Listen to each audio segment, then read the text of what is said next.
والنهارده معانا ملخص قصه جديده، والقصه كلها صراعات على اكتر حاجتين مجننين الدنيا كلها، وهي الحب والسلطه. وبيبدا المسلسل بشخص غامض صامت قامت ماسك الكاميرا بتاعته احدث موديل، وقاعد بيصور البط وهو بيصحى من النوم وبيغوص وبيعوم وهتك يا لعب وهتك يا جري. وبنعرف ان هو خارج في رحله لمنطقه طبيعيه، والمرشده بتاعتهم شابه زي القمر، والشخص الغامض ده بيقول اسمها، وبنعرف ان اسمها هيون. ولما بيلاقيها اجمل من البط والمناظر الطبيعيه فبيقوم لاقيتها صورتين، بس بيستغرب ان هي بتبص له، وبيكون واضح كده ان في اعجاب من اول صوره ما بينهم، ولانه شخص محترم وابن ناس بيحط لها جهاز تصنت في اللبس بتاعها، وبيفضل يتصنت عليها طول الرحله هي وصاحبتها، وهما الاثنين معجبين بيه، مع ان وشه ما كانش ظاهر بسبب الكاميرا اللي قد دراعي وطاقيه بطوط اللي على دماغه. وفي الوقت ده بيروح له صديقه التافه بيه وبيقول له بكل اسف: انا اسف والله يا صاحبي، بس انت لازم تروح السجن مكان المره دي كمان. وفعلا بيروح الشخص الغامض ده، وبنلاقي ان الصحافه كلها مقلوبه عليه وبيتكلموا عنه، وبنعرف ان ده المحامي المشهور اللي مفيش زيه في بلدك. وغير انه محامي مشهور، ده كمان المحامي الخاص بمجموعه شركات عائله جونج، واللي هم اصلا من السلاله الحاكمه لكوريا. كل ده وصديقه بيه التافه قاعد بيتفرج على اللي بيحصل قدام التلفزيون هو ومامته السيده مانج،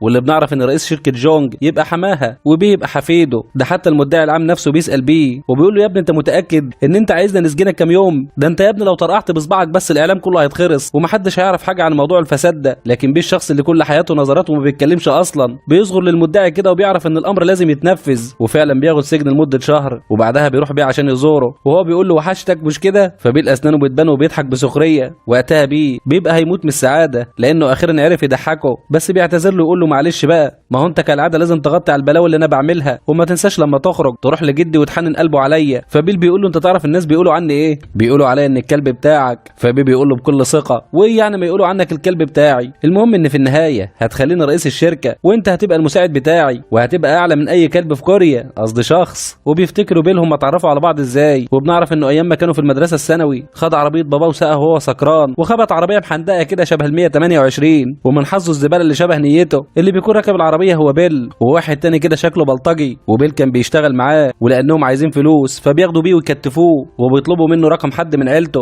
عشان يجيبوا لهم فلوس. والراجل بيقول له: يمين طلاق ثلاثه ما انت ماشي من هنا غير لما اكلم ابوك ويجي يجيب لي ثمن العربيه اللي انت دشدشتها لي. وبيه بيقول له: والله العظيم انت لو دبحتني هنا ما هديك رقم جدي، اصلا ابويا مات وجدي لو قلت له هيموتني. وبيقعد يترجى الراجل انه يفكه، وهو بيقول له انه يبقى حفيد عيله جونج، وان لو جه معاه هيخلي جده يديله فلوس، ومامته هي كمان هتديله، وكل ده عشان مش عايز يعرف ابن عمه ان هو عمل حاجه غلط، لانه هيفضل يتريق عليه مدى الحياه ويمسكها له زله. فبيل قال له: يعني انت ممكن تضحي بكل حاجه في حياتك عشان بس ابن عمك ما يشمتش فيك؟ لا ده انت شكلك عبيط بقى. لحد ما بيصعب عليه وبيفكه فعلا، وبيبقوا خلاص هيهربوا، لكن بيجي الراجل اللي خاطف بيه وبيزعق لبيل وبيفتح عليهم مطوه، لكن بيل بيزقه وبيقول لبيل انه يهرب بسرعه، بس الغباء لناسه لان بيه بيهجم على الراجل وبيمسك المطوه ويقوم غزه بيها، فالشرطه بتيجي وبتقبض عليهم. وفي اللحظه دي بيكون الراجل ما ماتش، ولما بيقوم بيقول ان بيل هو اللي طعنه، وده طبعا لان عيله بيه خرجوه من الموضوع، وبيتسجن بيل كمان لاكتر من 6 سنين. ونرجع بقى للوقت الحالي بعد ما بيل قضى مده 3 شهور بتوعه، بتستناه السيده مانج بنفسها قدام باب السجن، وهي جايبه له الاكل اللي هو بيحبه، وبتشكره على كل حاجه بيعملها عشانها وعشان ابنها بيه. وبعدها بكام يوم بيكون بيل موجود في فندق من الفنادق الضخمه جدا، وبتكون هيون موجوده هي ومامتها، وفجاه بتلاقي شاب واقف قدامهم وبيحييهم، وبنعرف ان والدتها جايبه لها عريس صالونات وبتدبسها تقعد معاه. فهيون بقى قالت لها: بقى كده يا حاجه، يعني انا جايباكي وعازماكي على الغدا عشان عيد الام تقومي تدبسيني في عريس؟ وفي البدايه احرجت العريس، لكن بتقعد معاه وبتتكلم معاه بكل صراحه، وانها ما بتحبش جواز الصالونات، وانها لو قررت تتجوز هتتجوز عن حب. وبيكون بيل جنبهم وسامع كل حاجه، وسامعها وهي بتقول انها مش عايزه تتجوز واحد غني لانها بنت فقريه وش فقر. وبعدها بكام يوم سالتها والدتها عملت ايه مع العريس واتكلمت معاه في ايه، فهيون قالت لها: ما تقلقيش يا ماما، فضلنا نتكلم عن الحب الاولاني. فمامتها قالت لها: حبك الاولاني ايه؟ الله يخرب بيتك، ده انا مفهمها انك ورده مغمضه قطه مقطقطه مالكيش في الرجاله اصلا يا شيخه، منك لله هلاها منك ولا من ابوكي. اما بيل بيروح يلعب مع صديقه بيه، بس بيكون كل تفكيره مع هيون، وخصوصا لما اتكلمت عن حبها الاولاني، واللي بيصادف انه كان معاها في الكليه واسمه بيل جون، اللي هو ايه ده سعادتك؟ يعني كان معايا بنت زي القمر كده وبتحبيني كمان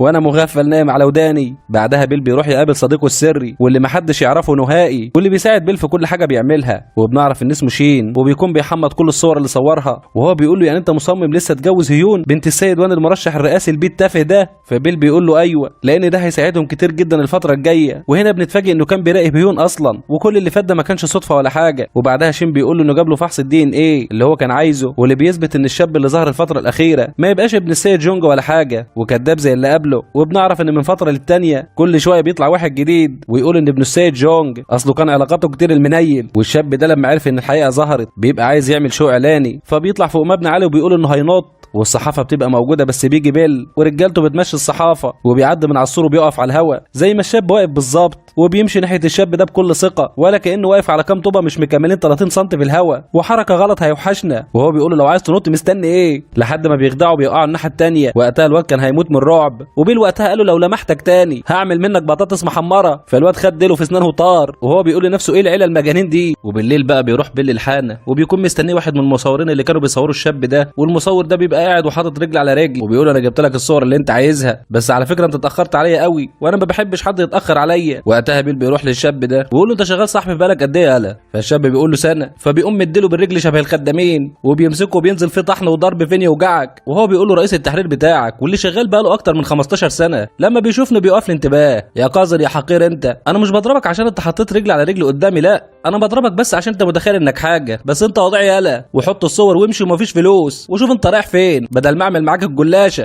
بني ادم يعني، استغفر الله العظيم. واليوم اللي بعده بنشوف السيد جونج صاحب مجموعه شركات جونج، الراجل المسن الذي يبلغ من السن قرابه ال100 عام، على الرغم من كده بتكون قاعده جنبه عشيقته الحلوه الشابه الصغيره، وبتجيب له كمان عشبه بياكلها عشان تطول العمر، ده من وجهه نظرهم يعني، احنا ملناش دعوه، احنا العماره عندنا بيد الله، وقاعده بتدلع عليه وهو كمان بيتدلع عليها، والسيده منج مستنياهم بره، ولما بتخرج عشيقته بتكلم منج بتكبر وبتقول لها السيد جونج سيد الرجاله بيفطر اخد العشبه بتاعته وبعدها بيريح له ساعه عشان يحافظ على صحته، معلش بقى استنيه ساعه ده لو عايزاه يعني، لكن لو مش عايزاه روحي وتعالي بكره. وقتها السيده منج بتقول لها بكل شياكه انت عارفه ان ست ارستقراطيه وليا مكانتي في المجتمع والمجتمعات المجاوره، ولكن اسمحي لي 5 سم كده، وبتقوم نازله من مستواها لمستوى البنت الملزقه دي، وهي بتقول لها اروح واجي بكره مين يا ايحه يا تلقيحه يا اللي اكلك مالوش ريحه وشخصيتك مش مريحه، جرايه يا بنت هو انت نسيتي نفسك ولا ايه، ده انت مجرد خدامه، ده حتى مش راضي يتجوزك، انت هنا خدامه لكن انا مرات ابنه وام حفيده ورث الشركات دي كلها، انت عارفه انا لو شفتك رافع عينك فيها تاني هضربك على ظهرك اخليهم يخرجوا من وشك.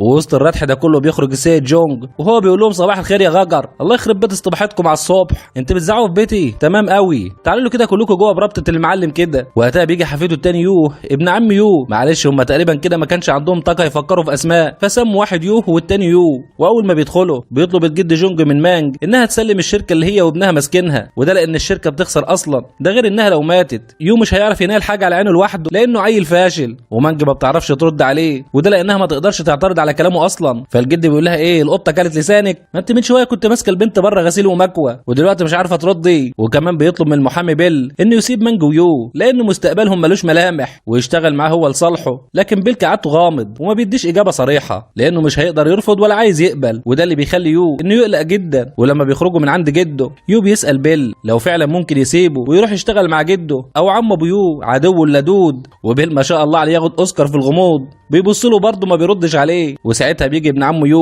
بضحكته وابتسامته السامجه دي وبيستفزه، وساعتها بيمسكوا في بعض هما الاثنين يضربوا بعض، فبيل بيقول لهم اللي هيكسب في الخناقه دي هروح اشتغل معاه، فطبعا هما الاثنين بيطحنوا بعض من الضرب ولا ديوك الرومي في قلب الشارع، ويو الحمد لله اخيرا بينتصر في حاجه في حياته وبيفلح وبيغلب ابن عمه، كده كده اصلا بيل مش هيسيبه بس قال له كده لانه بيحاول يشوف له اي انجاز في حياته. وقتها بيل بيفتكر ايام زمان لما كان في مجموعه من الشباب الصيع عايزين يضربوا يو، وهو جه كالعاده وانقذه بعد ما خرج من السجن، وساعتها يو خاف منه جدا لانه فكروا هيموته، لكن بيل بينزل على ركبته قدام يو وبيطلب منه يبقوا اصحاب، ومن وقتها وهم مع بعض. وبعد الخناقه دي بيروحوا على الشركه واول شخص بيقابلوه بيكون عم يو، واللي اول ما شافه بيقول له انا سمعت بموضوع اعاده توزيع التركه وان الشركه اللي انت كنت ماسكها راحت لابن يو، بس انا مش عايزك تضايق نفسك، مش عشان انت فاشل يعني، لا ان شاء الله لما تبقى شطور كده وتعتمد على نفسك جدك هيديك شركه تانية. وبيسيبه ويمشي، فبيل بيبص له بسخريه كده وبعدين بيروح على الاسانسير، لكن يو بيعمل نفسه ناسي حاجه وبيسيب بيل وبيرجع المكتب اللي في الشركه، وهناك بتجيله البنت اللي شغاله في الاستقبال وبنعرف ان هم على علاقه ببعض، وبيفضلوا بقى يهقوا ويمقوا مع بعض، بس بيكون بيل مراقبهم وعارف كل حاجه. وفي الوقت ده وفي بيت السيده مانج بتقوم على خبر وجود حماها العزيز السيد جونج في البيت، وما بيكونش جاي يزورها لا الراجل ده ما بيحطش رجله في حته غير لما بيكون رايح يخربها، وبيقول لها بما انك ما عدتش رئيسه مجلس الاداره وهناخد منك الشركه، فالبيت الكبير اللي انت قاعده فيه ده يبقى بيت رئيس مجلس الاداره اللي هو كان جوزك الله يرحمه، وعشان كده لازم تسيبيه ليو وانت بقى تروحي تشوفي لك اي خرابه تقعدي فيها. فالست طبعا بتنهار وهي بتقول له ازاي تخرجني من البيت اللي انا اتجوزت فيه وابني اتربى وعاش فيه. لكن الجد بيكون شخص ما عندوش قلب وبيقول لها اللي مش هعرف استفاد منه في العيله دي ملوش لازمه عندي. اما عشيقته بقى فبتبقى قاعده بره مع الخدامه وبتطلب منها اكله معينه، بس الخدامه بتبقى ذكيه وبتقول لها طب ما تيجي تعملها لنفسك ما انت خدامه زيك اوبا، وبتاخدها في وشها ابعتها له. وبالليل بيجي بيل لبيت السيده مانج وبيقابلوا السيد وا. وخليني اقول لكم بقى ان ده اجرب شخصيه هتقابلوها في القصه كلها، راجل كده في حاله ولابس نضاره كعب كوبايه، وبيقول لبيل ان السيده مانج قافله على نفسها الباب ومش فاضيه تقابل حد بعد ما لقت كل حاجه بتضيع من ايديها. فبيدخل لها بيل وبيطلب محدش يدخل وراه ولا يزعجهم، ومانج بتقول له بقول لك ايه الله لا يسيئك لو هتقطم فيا اطلع بره، لكن هو بيقول لها لا خالص ده انا عندي الحل، وابنك الفاشل ده هيكون هو رئيس الشركه خلال 5 سنين من دلوقتي. فمانج بتولع النور وبتقول له بجد يا بيل ازاي؟ وهنا بيقول لها على خطته وان مانج هتقدم للشركه وجده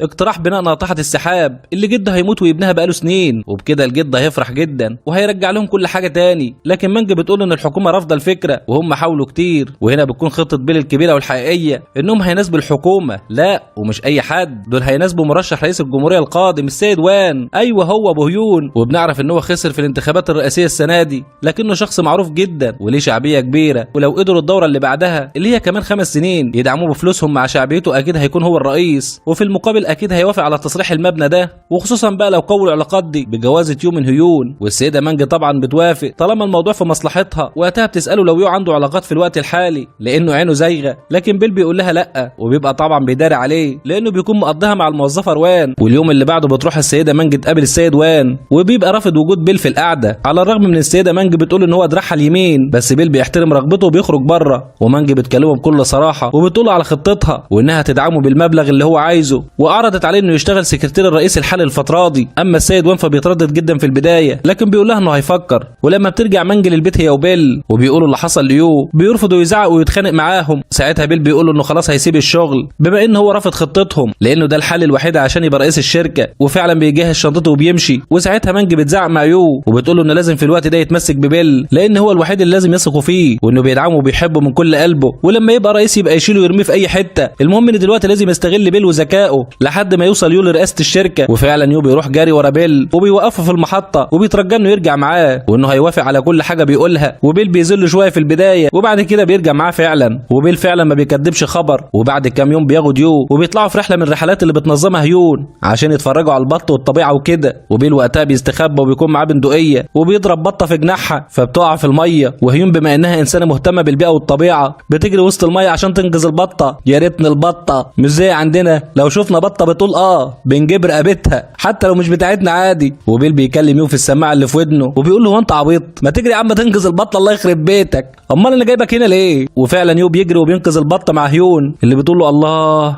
ده سوبر هيرو في نفسه قوي، وبيروح معاها كمان وهي بتعالج البطه، وبيكون في فريق طبي كامل وعياده خاصه عشان تعالج البطه. لا بجد يا ريتني كنت البطه، ده ايه المعامله دي؟ ده ايه الدلع ده كله؟ وقتها بيل بيكلمه وبيقول له يمشي بسرعه، لكن يو بيعجبه الموضوع وبيشيل السماعات من ودنه. وقتها يوم بتشكره وبتقول له انها هتجيب له حاجات عشان ينشف البنطلون بتاعه، بس بيل بيجيبه من قفاه وبيقول له وانا مش قلت لك تمشي؟ وبياخده وبيمشي بسرعه، بس بتيجي هيون وبيل بيقف يتاملها وواضح قوي انه معجب بيها. بعدها بياخد يو بيقفوا بعيد، وكعاده يو بيفضل يبص لهيون بنظره دونيه ذكوريه حقيره، وده بيضايق بيل جدا لكن ما بيقدرش يتكلم، بس بيبص ليو بصه شريره كده وهو بيقول انا عارف البصه دي كانك بتشتمني في سرك يا عم اضربنا ارحم. وبيل ما بيصدق وبيضربه فعلا وبيقول له سوق انت بقى، لكن يو بيتضايق وبيقول له طب والله ما انا سايق يا عم. فبيل بياخد العربيه وبيمشي ويو بيفضل يجري وراه. وبعد ما بيوصلوا البيت وبيل بيطمن مانج ان الخطه ماشيه تمام وانه هيخلي يو يقابل هيون كتير بشكل صدف عشان تحبه. في الوقت ده مساعد عم يو السيد وو بيكون بيراقب يو وبيقول لعمه كل حاجه، واللي بيشك في حته ان يو بيراقب الطيور فعلى طول بيستدعي ابنه يو وبيطلب منه يروح كل يوم يفطر مع جده احتياطي عشان يقرب منه. ولما بيرجع بيل لبيته بيطلع صور قديمه وبنعرف ان شين هو اللي جابها له، وبتكون صوره هيون وهي في الثانوي قدام بيت بيل القديم وماسكه كتاب كان بتاعه زمان وسابه في بيت اهله، وبكده بنتاكد ان هيون كانت زميله بيل وهم في الثانوي والحب الاول ليها. وبيفتكر بيل الماضي لما والده راح له وهو في السجن وقال له انه مش هيقدر يعمل له حاجه، ولما بيخرج بيل بيلاقي ان باباه مات ومحدش حتى عمل له مراسم الدفنه. وقتها بينهار بيل من الحزن وكان لسه وقتها بيقدر يعبر عن مشاعره، وبعدها بياخد رماد ابوه يو وبيروح عند النهر عشان يرميه، لكن من حزنه بيسرح وبينزل في الميه لحد ما بتوصل عند رقبته، وساعتها بيفتكر اخوه الصغير اللي مات غرقان، ودي حادثه هنعرفها كمان شويه. وما قدرش بيل وقتها ينقذه عشان كان لسه طفل عنده 5 سنين. وعلى اخر لحظه بتيجي بنته وبتنقذ بيل من الغرق وبتطلعه على الشط وبتعمل له تنفس صناعي لحد ما بيفوق. والبنت دي هي نفسها يون، وهي بتزعق معاه وبتقول له ما تموتش نفسك انت عبيط، وبتفضل تعيط وهي بتعتذر له. فبيقول لها انه مش هينتحر تاني وانه هيروح يجيب حق عيلته. ونرجع للوقت الحالي ونشوف يون بعد ما روحت ومعاها الطاقيه بتاعت يو، وبتفتح برضه صندوق ذكريات عندها وبيكون فيه كل حاجه بيل، من اول الكتاب اللي لقته في بيته وكمان السلسله اللي كانت في رقبه بيل يوم ما انقذته لكنها وقعت منه وهيون احتفظت بيها. وهي بتقول في نفسها ايه يا عم جو، مش ناوي تظهر تاني بقى؟ انا كده هرتبط وهنساك، انا بحذرك. واليوم اللي بعده يو بينفذ كلام باباه وبيروح يفطر مع جده بيلزق له، ويو لما بيشوفهم مع بعض بيحس بالخيانه. لا وكمان لما عمه بيفضل يقول للجد على انجازات عملها يو ابنه. وقتها الجد بيقرر يسفر يو لفرع شركتهم في منامار عشان يتعلم اصول الشغل، وطبعا ده معناه ان يو اللي هيمسك كل حاجه. ومانجي لما بتعرف بتكون هتتجنن، لكن بيل بيطمنها وبيروح للجد وبيكون لسه جاي ونايم في العربيه. فبيل بيخرج السواق وبياخد الجد وهو نايم وبيروحوا عند قطعه الارض اللي الجد سايبها عشان يبني عليها حلمه. وقتها الجد بيفوق وبيسال بيل هم هنا ليه؟ فبيل بيقول له عيد ميلادك ال 120 هعمله لك هنا، لكن بعد ما نبني ناطحه السحاب في الدور ال 120. فالجد بيفرح، وخصوصا لما بيل بيقول له على خطته بيفرح اكتر ومش بيمانع، وبيقول له كمان انه هيلغي قرار سفر يو عشان خاطره بس. وهو بيقول انه خساره في يو مانج. في الوقت ده يو بتجيله روان قدام البيت فبيطلع بسرعه يقابلها، واول ما بيشوف بيل جاي بيستخبى في عربيته وبيروح يكملوا سهرتهم عندها. وبعدها بيروح بيل يراقب هيون وهي سهرانه مع اصحابها، وده مش بس عشان الشغل لكن لانه بدا فعلا يحبها. وبيفضل وراها وهي سكرانه وبتوقف تاكسي، وبتروح هيون تقعد لوحدها وهي حزينه وسكرانه عشان خساره باباها في الانتخابات لانه ده كان حلمه. وبيجي شابين يحاولوا ياخدوها معاهم على اساس انها كيس شيبسي يعني، لكن بيل اللي مفيش منه اتنين بيشنكل الاولاني وبياخد التاني سوبليكس على الارض. اما هيون فبيشيلها على ظهرها عشان يوصلها، وهي بتفضل تلعب في خدوده وده بيخليه يحبها اكتر. وبيوصلها لحد قدام البيت وبيقعد جنبها لحد ما بتنام على كتفه، وبيفضل يتاملها شويه وكانه ندمان انه عرفها على يو. وتاني يوم بتصحى هيون ومش بتكون فاكره ملامح الشخص اللي وصلها للبيت، ولما بتسال اصحابها بتعرف ان هي روحت لوحدها. واليوم اللي بعده بتنتشر اخبار ان السيد وان قبل يتعين كمساعد لرئيس الجمهوريه الجديد. فالسيده مانج بتفهم ان دي اشاره ان هو قبل بعرضها، فبتقعد تتكلم مع بيل وبيخططوا لكل حاجه هتمشي ازاي الفتره الجايه. اما بقى يو فبيكون هيتجنن ومش عارف ايه اللي خلى جده يلغي قرار سفر يو، ويو طبعا بيبقى شمتان فيه وهو بيقول له بقول لك ايه روح جنب ابوك. في الوقت ده بيل بيكون جاب الموظفه روان وعرض عليها فلوس وسفريه للصين لفرع شركتهم برضه وبمنصب اعلى، وده طبعا مقابل انها تبعد خالص عن هنا وتبعد عن يو.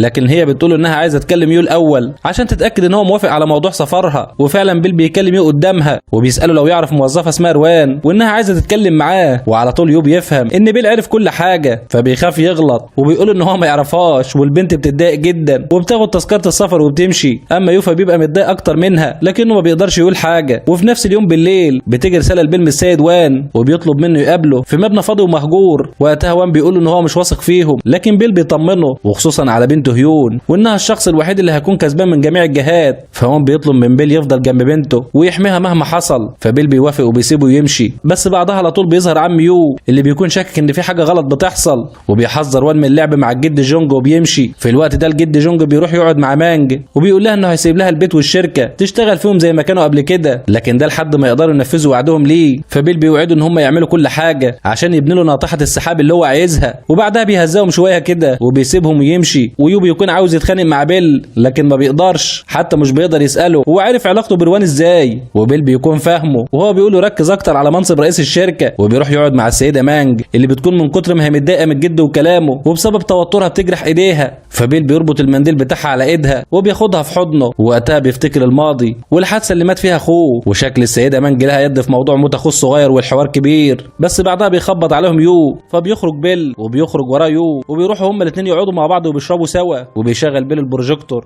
على صوره هيون من ايام الطفوله. فيو بيقول انه شكله كده هيعجب بيها لانها حلوه واموره وبيفكر فيها زي تفكير اي ذكر حقير. وقتها بيل بيبقى عايز يقوم يديله بالجزمه، لكن بيمسك نفسه وبيحط ايده على وش يو وبيقوله لو عايز فعلا يكون مدير الشركه لازم يوقع هيون في حبه باخلاص. واليوم اللي بعده بيروحوا هما الاتنين يفطروا في مطعم بسيط، وده بيكون اقتراح بيل. ولسه يو بيقول له ايه المكان الحقير اللي انت جايبنا فيه ده، انت مش عارف انا ابقى حفيد مين؟ لكن بيل بيقول له بص جنبك يلا وانت ساكت. وقتها بيلاقي هيون داخله المطعم، وده لانها بتحب المطعم ده جدا، ودي بتكون خطه بيل ان هم يتعرفوا على بعض ويشوفوا بعض اكتر من مره. وطبعا هيون بتنبهر وبتقعد معاه وبتسلم عليه وبتقول له انت ازاي مشيت في اليوم ده وبنطلونك مبلول كده، ولا خلعت ومشيت ولا ايه اللي حصل؟ لكن يو بيقول لها ان هو اتصرف، وبيل بيسلم عليها لكن بيعرفها بنفسه ان هو اللي اسمه يو، لانهم بيتبادلوا الهويه مع بعض عشان ما تعرفش انه شخص غني وتخاف تقرب منه. بس ده ما يمنعش ان بيل قلبه كان بيتعصر عليها. وبعدها بتقول لهم انها هتروح تجيب الطاقيه بتاعه يو لانه نساها اليوم ده، وفعلا بيروحوا عند بيتها وبيستنوها قدام البيت. وبيل وقتها بيفتكر سلالم بيتها يوم ما طلعها وهي سكرانه وقعد معاها قدام البيت.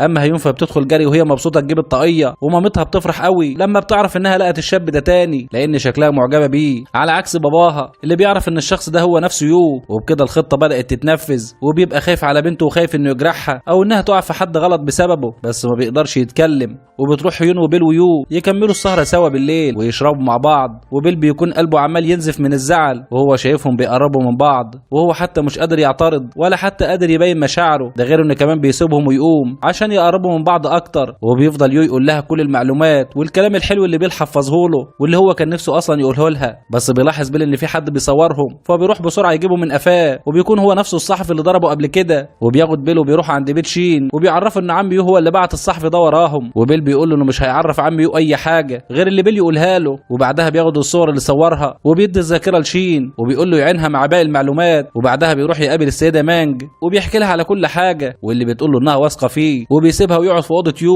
وبيشرب لحد ما بينام. ولما بيجي يو بيقول له انه وصل هيون وحضنها وبسها قبل ما تدخل البيت، فبيل بيكون عايز يجيبه من شعره لكن بيتملك نفسه، وهيون يا عيني قلبها بيدق وهي بتقول ده اكيد الحب الحقيقي. واليوم اللي بعده بيروح بيل يفطر مع السيده مانج في الجنينه، وبيقول لها انه هيفضل معاه لحد ما يخلوا يو هو الرئيس القادم للشركه، وهي بتحط ايدها على كتفه وبتقول ان ذكرى وفاه جوزها قربت وهي عايزه كل حاجه ترجع زي ما كانت وافضل قبل العزاء. في الوقت ده شين بيبعت ظرف على الشركه، واول ما الموظف ياخده بيتصل ببيل وبيقول ان المهمه تمت بسلام، وما بيعديش دقيقتين وبيتصل عليه يو.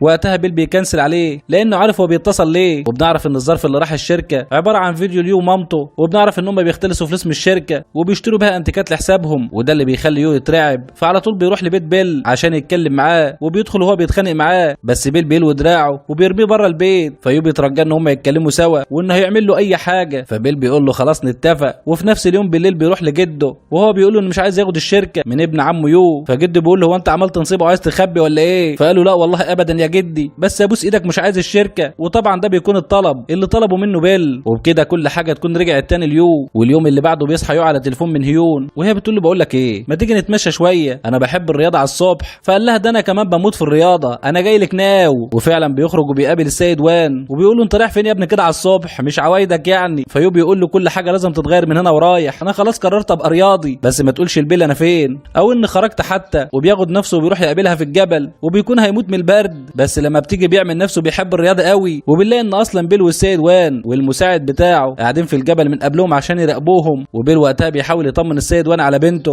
اما يو هيون بيفضلوا يتمشوا لحد ما بيطلعوا للقمه، وبيقعدوا وقتها قعده رومانسيه، وبيكون واضح ان يو فعلا بدا يعجب بيها. وفي نفس اليوم ده بالليل بتروح السيده مانج تقابل الجد، واللي بتلاقيه شايل عشيقته على ظهره، قال ايه بيلعب بيها ضغط ما شاء الله عليه، بينزل ما بيعرفش يطلع تاني. وبتدخل السيده مانج وبتقول انها عايزه تتكلم معاه شويه، وبيجي كمان بيل وبيقول له ان السيد وان عايز الفلوس يوم الفرح، فقالوا انه ما عندوش مشكله بس لازم يعرفهم ان دي خطتهم ولو اتقلبت هتبقى على دماغهم، وبيسيبهم ينام عشان تعب من اللعب. وبالليل بيروح يو وبيقعد يستنى بيل في اوضته وبيحاول يفتح اللابتوب بتاعه بس مش عارف الباسورد، فبيل بيجي وبيقفشه، ويو بيفضل يحكي له ان هو فعلا بدا يعجب بهيون وان شكله هيحبها بجد. وقتها بيل بيحاول يبين انه مش متضايق وهو بيقول له طب كويس. وفي نفس الوقت ده بيكون والدة واخو هيون بيحاولوا يقرروها لو كانت فعلا اعجبت بالشاب ده، وده لانها بتتكلم عنه كتير، وباباها بيبقى سامع الكلام وهو متضايق جدا، وخصوصا لما بتقول انها معجبه بيه فعلا. وبتبدا هيون تخرج مع يو اكتر، وفي مره وهم خارجين وقاعدين مع بعض يو بيعرض على هيون الجواز، فبتقول انها موافقه، بس بتلاحظ ان في حد بيراقبهم ومش بنكون عارفين هو مين. وبعد الموقف ده بيبداوا يتقابلوا اكتر ويعرفوا بعض اكتر، او بمعنى اصح بيكون بيل بيحفظ يو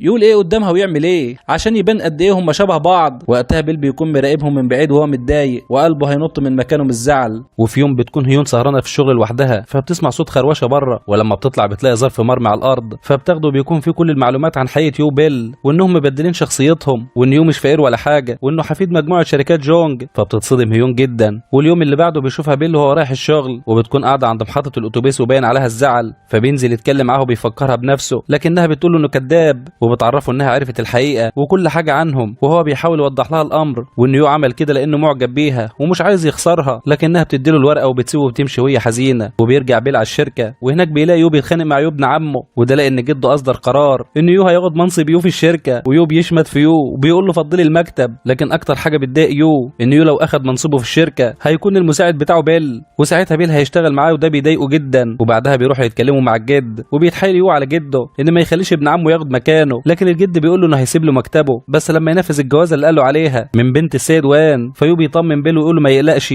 وانه هيعرض الجواز تاني على هيون، لكن بيل قال له تعالى لي بس معايا كده، وبيدوا له الورقه اللي ادتها له هيون وبيعرفه الحقيقه. فطبعا يو بيتصدم وبيكون مش عارف يعمل ايه، وبيروح يو بيل للمكتب الجد، وبنعرف ان مانجا عنده، وبتتحايل عليه يدي فرصه ليو ويحبه زي ما بيحب يو، لكن هو بيهزقها وبيقول لها انها خايبه، وانها زمان لو كانت قدرت تخلي جوزها يحبها ما كانش خانها، ونركز في الكلام ده عشان هنحتاجه بعدين. وبعد الكلمتين دول مانجا بتزعل جدا، فبيل بيدخل وبيحضنها وبيغمى عليها في حضنه، فبيروحها على البيت، ولما بتفوق بتلاقيه جنبها وبيحكي لها على اللي حصل، فبتتخانق معاه وبتقول له لازم يكمل الخطه، وانها لو تمت زي ما هي عايزه هتديله مفاجآت وهدايا ما كانش يتخيلها. في الوقت ده يو بيكون مستني هيون في كل الاماكن اللي كانوا بيروحوها سوا، وبيتصل بها كتير لكنها ما بتردش عليه، وحتى بيستناها قدام بيتها طول الليل وبرضه مش بيقدر يشوفها. وفي نفس اليوم بالليل بنشوف بيل وهو داخل من باب سري كده عشان يدخل على المقر اللي بيقعد فيه، وبنشوف عدد كبير من الخزن، وبنعرف ان كل خزنه منهم خاصه بشخص معين من عيله جونج، وفيها ملفات وبلاوي كتير جدا وفضايح. وانا عن نفسي بدات اشك ان بيل بيخطط لحاجه، ومش بس كده، ده كمان شين بيحط فلاشه صغيره كده في قلب المج الحراري بتاع بيل، وبيقول له ان عليها كل الملفات دي عشان لو الملفات دي جرى لها حاجه، وبيعرفوا شين ان هيون في المسبح لو عايز يروح يطمن عليها. وفعلا بيروح لها وبيفضل يتفرج عليها من بعيد، وقتها بيشوفها وهي بتعيط بس بيستخبى قبل ما تحس بيه، ولما بتخرج بتلاقيه موجود، فبيحاول يعتذر لها وان هو ما كانش قصده يكذب عليها، لكن هي بتقول له يبعد عنها لانها كل ما بتشوفه بتفتكر يو الشخص اللي كذب عليها. وفي الوقت ده بيوصل يو بيشوفهم مع بعض، وحتى لما بتمشي هيون بيفضل بيل يبص لها بنظرات كلها حب واعجاب، فيو بيشوفه بيتصدم من نظراته. وبعدها بيروح السيد وان يقابل بيل وبيقول له ان هم كسروا قلب بنته، لكن بيل بيطمنه وبيقول له انه هيرجع كل حاجه زي الاول. ولما بيرجع البيت تاني بيلاقيه مستنيه، واول ما بيشوف بيل بيديله بالبنيه، وهو بيقول له انه مصدوم في صديق عمره لانه حب البنت اللي المفروض هيتجوزها. وقتها بيل بيوقفه عند حده، وهو بيقول له انه انسان فاشل ومع ذلك بيساعده عشان ينجح، لكن هو مصمم يفضل زي ما هو. وبيدخل بيل بيته وبيطلع صوره هيون وبيفضل يبص لها وبيفتكر كل اللي عمله. وقتها بنتفاجئ ان هو اللي كشف الموضوع واداها الملف اصلا اللي فيه كل المعلومات، وطلع بيل مش سهل خالص. واليوم اللي بعده السيده مانجي بتشوف يو وهو قاعد يجري حوالين البيت لانه متضايق، فبتوقفه وبتقول له يروح الشركه ويسيبه من الهبل اللي بيعمله ده، وان هي اللي هتهتم بكل حاجه. فبيضحك ويقول لها ان بيل بيحب هيون، فقالت له بلاش الافكار السيئه دي لان بيل مستحيل يخونه. وبتسيبه وتطلع على بيت بيل لحد ما بتتفاجئ بصوره هيون في وسط ورقه، فبتتاكد ان كلام يو مش مجرد غيره، فبتروح ورا بيل اللي بيكون رايح ورا هيون وهي بتصور البط، وبيمشي وراها كانه مسحور بيها. لكن بتيجي السيده مانجي وبتشد من ايده وبتضربه بالقلم، وهي بتقول له بقى هي دي الامانه، وبتديله المطوه بتاعته، وبتقول له ان يوم ما جالها البيت خدت منه المطوه دي ودلوقتي بتديها له، ومش عايزه تشوف وشه تاني الا لو رجع في قراره. ورجع بيل اللي هي تعرفه وربطه، وقتها بيحس ان كل حاجه ضاعت ما بين ايديه، وكل اللي عمال بيرتب له من سنين اتدمر. وقتها بيرجع للماضي، وتعالوا بقى نكشف لكم شويه حقائق. وبنعرف ان يوم وفاه ابو يو انه كان متجوز واحده تانية شغال عنده في الشركه ومخلف منها ولدين، والست دي طبيعي راحت تعزي لانه جنازه جوزها، وهناك قابلت السيده مانج وعرفتها على اولادها. وبعدها بيجي اتصال الام من السيده مانج وانها عايزه تستناها عند النهر، ولما بتروح للاسف في واحد بيخطف ابنها الصغير وبيرميه في الميه، فبتجري الست عشان تنقذ ابنها. وابنها الكبير واللي عمره وقتها كان 8 سنين تقريبا بينزل ورا والدته عشان ينقذها هي واخوه، لكن للاسف اخوه بيموت وبيقدر ينجى هو ووالدته. هتسالوني ده ايه علاقته ببيل؟ هقول لك يا سيدي اهدى عليا وهتعرف دلوقتي. لان بيل لما بيكبر وبيدخل السجن بسبب الجريمه اللي عملها يو، وبيروح لوالده السجن عشان يكلمه، بيعرفه وقتها ان والدته ماتت وانها سايبه له رساله في الشنطه بتاعتها، ولما يخرج من السجن يروح يشوفها. وفعلا اول ما بيخرج من السجن بيروح على البيت وبيقرا الرساله عشان نتفاجئ ان هو الطفل اللي اخوه اترمى في الميه، وان والدته تبقى زوجة زوجة ابو يو. ومش بس كده، ده بنعرف ان بيل ما اسموش كده اصلا، وانه يبقى الحفيد الاول للسيد جونج، لان ابوه اتجوز والدته وخلف منها قبل ما السيده مانج تخلف يو اساسا، وده اللي بيخليه يرجع تاني ويقرب من يو، وبيروح ينقذه كمان من الاولاد اللي كانوا بيتنمروا عليه، وبينزل على ركبته قدامه وبيطلب منه ان هم يبقوا اصحاب. وقتها بياخدوا يو معاه للبيت، والسيده مانج بتقرر انها تربيه جنب ابنها، بس بيل من كتر الحزن والزعل على اخوه اللي مات غريق وهو طفل، وابوه اللي ملحقش يتربى في حضنه، وامه اللي ماتت بعد سنين من العذاب والتعب النفسي والمرض العقلي، بيروح على اوضه السيده مانج وبيبقى عايز يموتها بالمطوه، لكنها بتصحى وبتقول له بقى عايز تقتلني وتاخد الذهب وتهرب، بس خلي بالك لو فضلت معايا انا هديك كل اللي انت عايزه. وفعلا بيديها المطوه وبيقرر يعيش معاهم. وبعد كل ده بنفهم ان وجوده في العيله دي مش عشان يساعدهم ولا حاجه، ده عشان يعرف عنهم كل حاجه ويرجع يسترد ورثه اللي هو احق واحد بيه، لانه الابن الاكبر لعيله جونج. وبيقرر ان هو للمره الالف يتنازل ويتخلى عن حب لهيون، وبيرجع المطوه تاني للسيده مانج اللي بتفرح جدا لان بيل يعتبر هو دراعها اليمين في كل حاجه. وبتروح تتكلم مع ابنها يو، بس المره دي بتتكلم معاه بوضوح وصراحه، وهي بتقول له بقول لك ايه، انت جوازتك من البنت هيون دي عباره عن جوازه مصلحه، فيا معلم انت لو شفتها بتعمل علاقه مع بيل نفسه هتعمل نفسك ما شفتش حاجه، لانك لازم تكمل في الجوازات دي، يعني لازم تكمل فيها، وما ينفعش تحسس بيل انك مش واثق فيه، لان ده هو السلم اللي هتطلع عليه عشان توصل وتبقى رئيس الشركه. فبيوافق بيروح يقعد مع بيل اللي بيقول له على الخطه الجديده، وانه هيكتب رساله لهيون، وبيقول له على كل المواقف اللي حصلت بينه وبين هيون من اول الرحله اللي كانت هي بتنظمها، وان هو اللي شالها على ظهره لما كانت سكرانه، وانه كان بيراقبها في كل خطوه بتخطيها، بس بيكتبوا في الرساله ان يو هو اللي عمل كل الكلام ده. وفعلا بيكتب الرساله وبيبعتها لهيون، واول ما بتقرا الرساله بتتصدم، وهي بتقول لنفسها للدرجه دي بيحبني وطول الوقت كان حواليا في كل مكان وانا مش واخده بالي. وفي النهايه بيقول لها انه هيستناها في المحل اللي اتقابلوا فيه،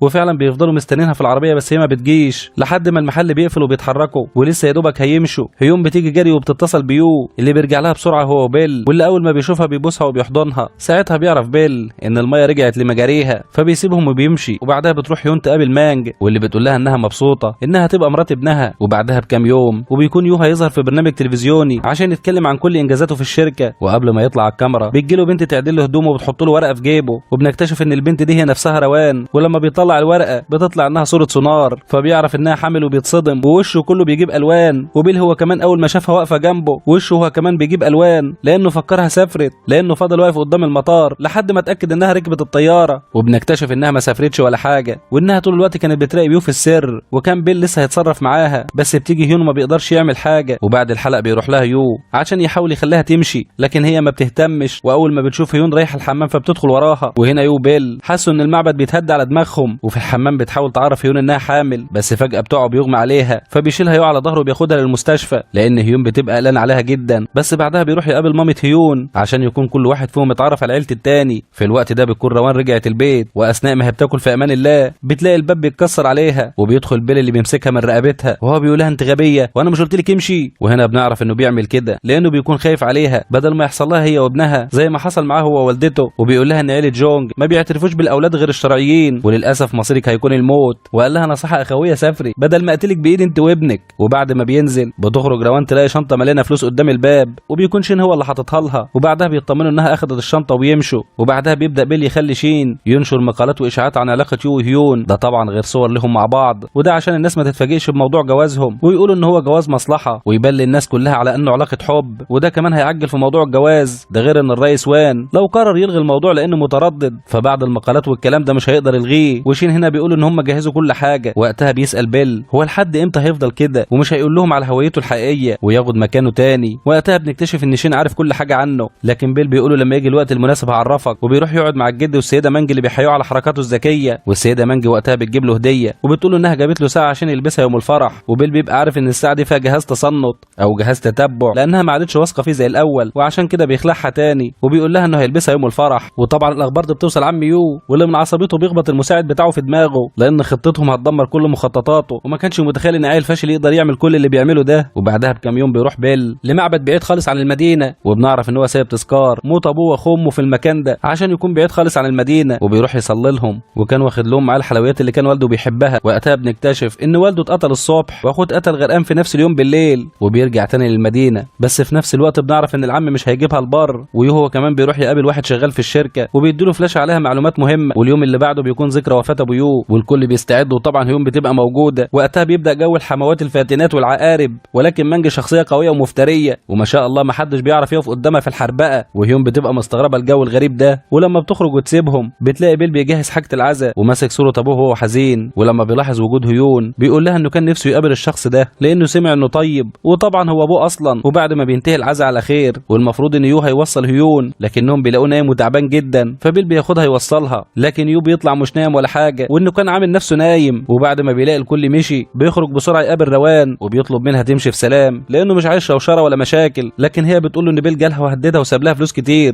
وان هي مش عايزه اي حاجه غيره. ولما بتلاقي مفيش فايده وان هو فعلا بدا يعجب بهيون بتنزل من العربيه وبتنزل في الميه وبتهدده ان هي هتغرق نفسها وتموت الطفل. وقتها يو قلبه بيحن وبيحضنها وبيقول لها انه مش هيسيبها ابدا مهما حصل. لكن زي ما احنا عارفين ان الفرح ما بيدومش. اليوم اللي بعده لما بيروح بيل للشركه بيلاقي السيد جونج بيزعق له وبيتخانق معاه، وبنعرف ان الورق اللي خده يوم من الموظف في معلومات بتقول ان بيل اشترى عدد كبير من الاسهم في الشركه باسماء مستعاره. وقتها بتوصل مانج واول ما بتشوف بيل بتضربه بالقلم، وبيل بيقول للجد ان فكره الاسهم دي فكرته ومحدش قال له عليها، وانه كان بيعمل كده عشان يزود نسبه الاسهم بتاعته في الشركه، لكن مش بيسامحه وبيطرده من الشركه خالص. وبيحاول يترجى جده لكنه بيرفض. وبعد ما بيمشي بتدخل مانج في اوضه بيل وهي حزينه وواضح كده ان هي معجبه بيه. في الوقت ده بيروح السيد واو للمعبد اللي موجود فيه التذكار بتاع ابو يو، وهناك بيلاقي ان ابنه الصغير موجود التذكار بتاعه جنبه، وبيبدا انه يحقق في الموضوع، وخصوصا بعد ما بيلاقي هدايا موجوده من ايام بسيطه، وبيتاكد وقتها ان الابن الكبير موجود هنا في كوريا. في الوقت ده بيل بيسيب الدنيا كلها وبيروح يصور في الطيور، لكن بنلاحظ عربيه بتيجي تقف على الطريق وبينزل واحد ياخد حاجه من عربيه بيل وهو مشغول في التصوير وبيمشي بسرعه، وبيل حتى مش بياخد باله، وخصوصا بعد ما بيشوف هيون هي كمان واقفه بتصور وبتيجي تتكلم معاه، وبيقعدوا مع بعض كمان وبيهزروا وبيضحكوا. وساعتها الدنيا بتمطر فبيحضنها بيل عشان يخباها من المطر، وبيقعدوا جوه العربيه وبيفضلوا يتكلموا. في الوقت ده بيرجع السيد واو للسيده مانج وبيقول لها على كل اللي عرفه، فبتطلب منه يحقق اكتر في الموضوع. اما بيل بقى فبينزل مقال عن الفساد في شركه جونج، وقتها المقال ده بيقلب كوريا كلها. وقتها الجد بيتجنن وبيطلب من ولاده واحفاده ان هم يشيلوا المقال ده بسرعه، لكنهم ما بيقدروش، فالجد بيتعب جدا وبيغمى عليه. وقتها يو بيقرر انه يروح يسلم نفسه للشرطه عشان يهدي الراي العام على جده وعلى الشركه طبعا. فمانج بتروح للجد على طول وبتقول ان الوحيد اللي ممكن يساعدهم في ده هو بيل، لان هو الوحيد اللي كان بيعرف يتصرف في الامور اللي زي دي واللي بيكون في نفس الوقت قاعد مع هيون. وبتساله لو يو فعلا كان زور في اوراق الشركه، لكن هو بيقول لها ان في الشركه احيانا كتير بتحصل مواقف بتضطرهم يعملوا حاجات خارج القانون، وان يو سلم نفسه عشان يفدي جده لانه مش بعد العمر ده كله السيد جونج ياخدوه يحققوا معاه، دي تبقى نصيبه. وبعدها بيروح يقابل يو في مكتب المدعي العام، فيو بيضحك بخبث كده وبيقول له انه هيرجعه تاني للشركه. وقتها بيتصل بيه جده وبيطلب منه يحاول يتواصل مع بيل ويرجعه تاني عشان يحلوا الموضوع ده، وان هيدفع له فلوس كتير جدا. وبعد ما بيل اطمن انه هيرجع تاني بيطلب من شين يشيل المقالات واحده واحده عشان ما يبانش ان هم اللي حاطينها، ولحد كده الموضوع بينتهي. وبيروح يقعد يوم مع بيل اللي بيضحك ضحكه خبيثه وبيفتكر كل اللي عمله، وبنكتشف ان كل حاجه من البدايه من اول المعلومات اللي وداها الموظف ليو كان كل ده من تخطيط بيل، وان هو اللي عمل كل ده عشان يشيل يو من طريقه عشان الجد يعرف مكانه بيل الحقيقيه وما يفكرش يطرده تاني في المستقبل. وفي نفس اليوم ده بالليل بيسهر بيل مع السيده مانج واللي بيكون واضح من نظراتها انها فعلا معجبه بيه، وبتساله لو يعرف واحده اسمها شونج واللي هي بتكون مرات جوزها واللي هي طبعا والدته. وقتها بيتصدم شويه من السؤال بس ما بيبينش، وبتقول ان الست دي كانت شغاله في شركتهم زمان، والغريبه انها كانت متجوزه من ابو بيل، وهو كمان بيعرفها ان هو وابوه كانوا عايشين لوحدهم لحد ما في يوم بابا لقى ست مرميه عند النهر وجابها للبيت. والست دي كان عندها مشكله في دماغها لكنها كانت طيبه وفضلوا عايشين مع بعض. وبتساله لو الست دي كان عندها اولاد، فبيقول لها لا، وان هي كانت بتناديله باسم شونج على اسم ابنها الكبير. فبتقول انها عايزه تعرف مكان الست دي فين، لكن بيل بيقول لها ان الست دي اصلا ماتت من سنين. لكن في الوقت ده بتكون السيده مانج بدات تشك فيه وبتطلب من السيد واو ياخد عينه من الحمض النووي بتاع بيل ويحللها، لكن بتطلع مش مطابقه مع الحمض النووي بتاع جوزها، فبترتاح شويه وتبطل تشك فيه. لكن اصلا بنكتشف ان بيل برضه كان عارف وعامل حسابه وخلى شين يروح يحط عينه من شعره على السرير بتاع بيل، وبكده التحليل كان بتاع شين مش بيل. وبعدها بيروحوا على الشركه، ووقتها بيل بيقول قدام الجد ان في فلوس كتير ناقصه من الميزانيه بتاع الشركه، وبيلقح بالكلام على يوم مامته لان هم اللي كانوا بياخدوا فلوس وبيجيبوا بها انتيكات.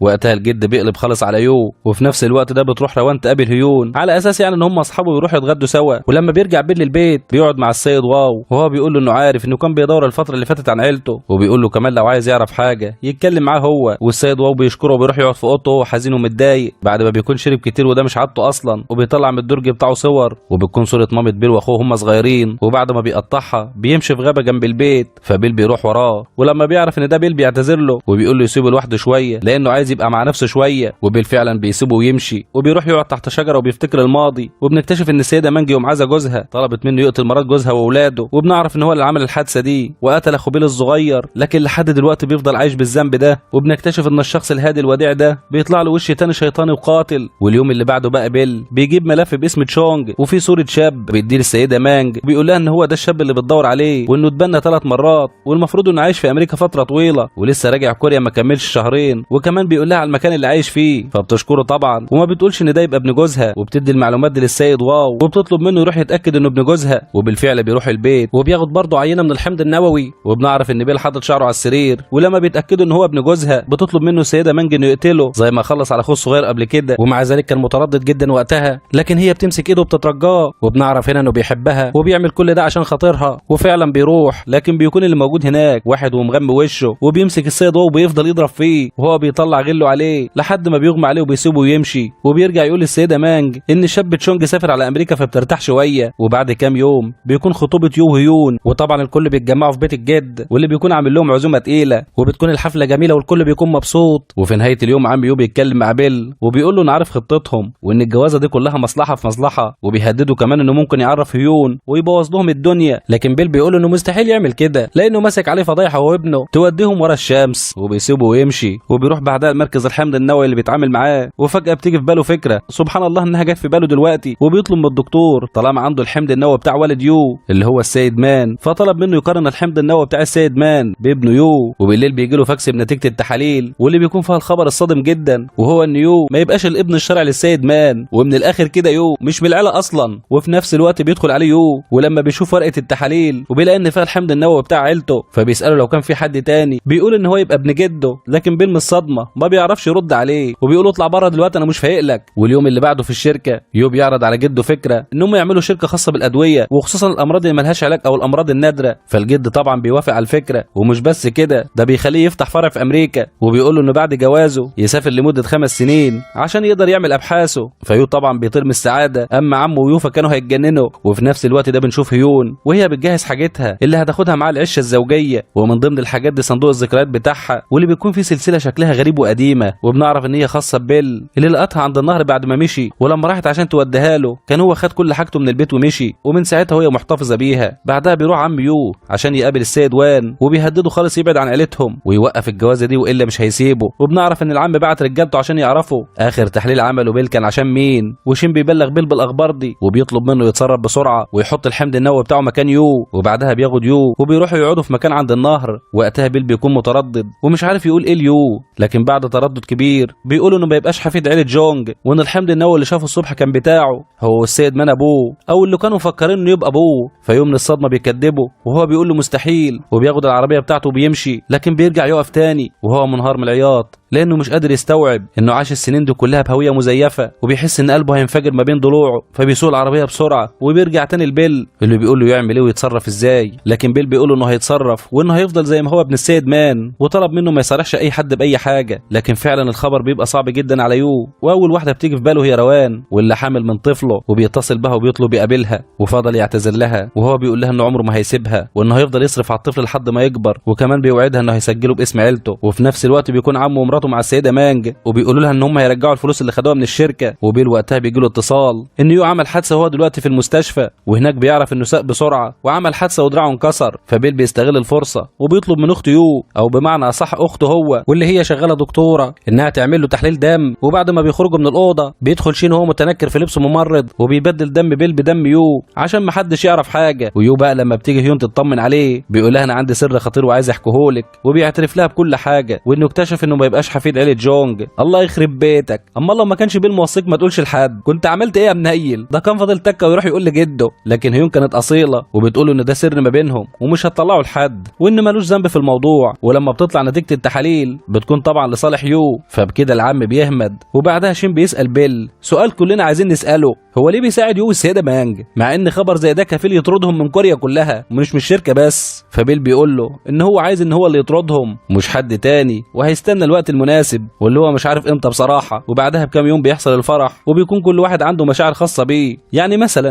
يو وهيون فرحانين وبيل يا عيني قلبه مكسور وهو شايف البنت اللي بيحبها بتتجوز واحد تاني واللي هي اساسا جوه لعبه كبيره هي يا عيني مش فاهمه فيها اي حاجه. اما كبارات العيله فكل واحد بيبص على المصلحه اللي هتجيله من ورا الجوازه. وبعد ما بيخلص الفرح بيسافر يو وهيون، وبعد ما بيمر 5 سنين بنشوفهم هم راجعين تاني على الطياره لكوريا. واول ما هيون بتنام بيروح يو عشان يشرب. وقتها بنكتشف ان ريري مستنيه في مطبخ الطياره وبنتفاجئ انها كانت مسافره معاهم وكانت عايشه ال5 سنين في امريكا. ويو كمان كان بيروح لها، لا وكمان من بجحتها راجع معاهم على نفس الطياره هي وابنها. ولما بينزلوا في المطار بيكون بيل مستنيهم ولسه هيسلم عليهم، بيلمح ريري وابنها فبيبص ليو باحتكار كده وبيسيبهم يمشي لكنه ما بيلحقهاش لانها بتكون مشيت. ولما بيرجع بيل تاني عشان يطمن عليهم بيلاقي يو بيتكلم في التليفون وبنعرف ان هو بيتكلم بابنه عشان يطمن عليه. وهيون الغلبانه كل ده مفكراه بيتكلم مع الدكتور الامريكي اللي ماسك له المشروع واسمه ماو. واول ما بيرجعوا على البيت بيفضل السيد جونج يقول لهم بقى هو انتوا مش ناويين تخلفونا بقى ولا ايه؟ وبنعرف ان هيون حملت مرتين وسقطت وهي في امريكا. وحتى حماتها السيده مانج بتقول لها انها لازم تشتغل على نفسها شويه في موضوع الحمل ده، مش هينفع كده. وفي وسط كل ده بيسيبها يو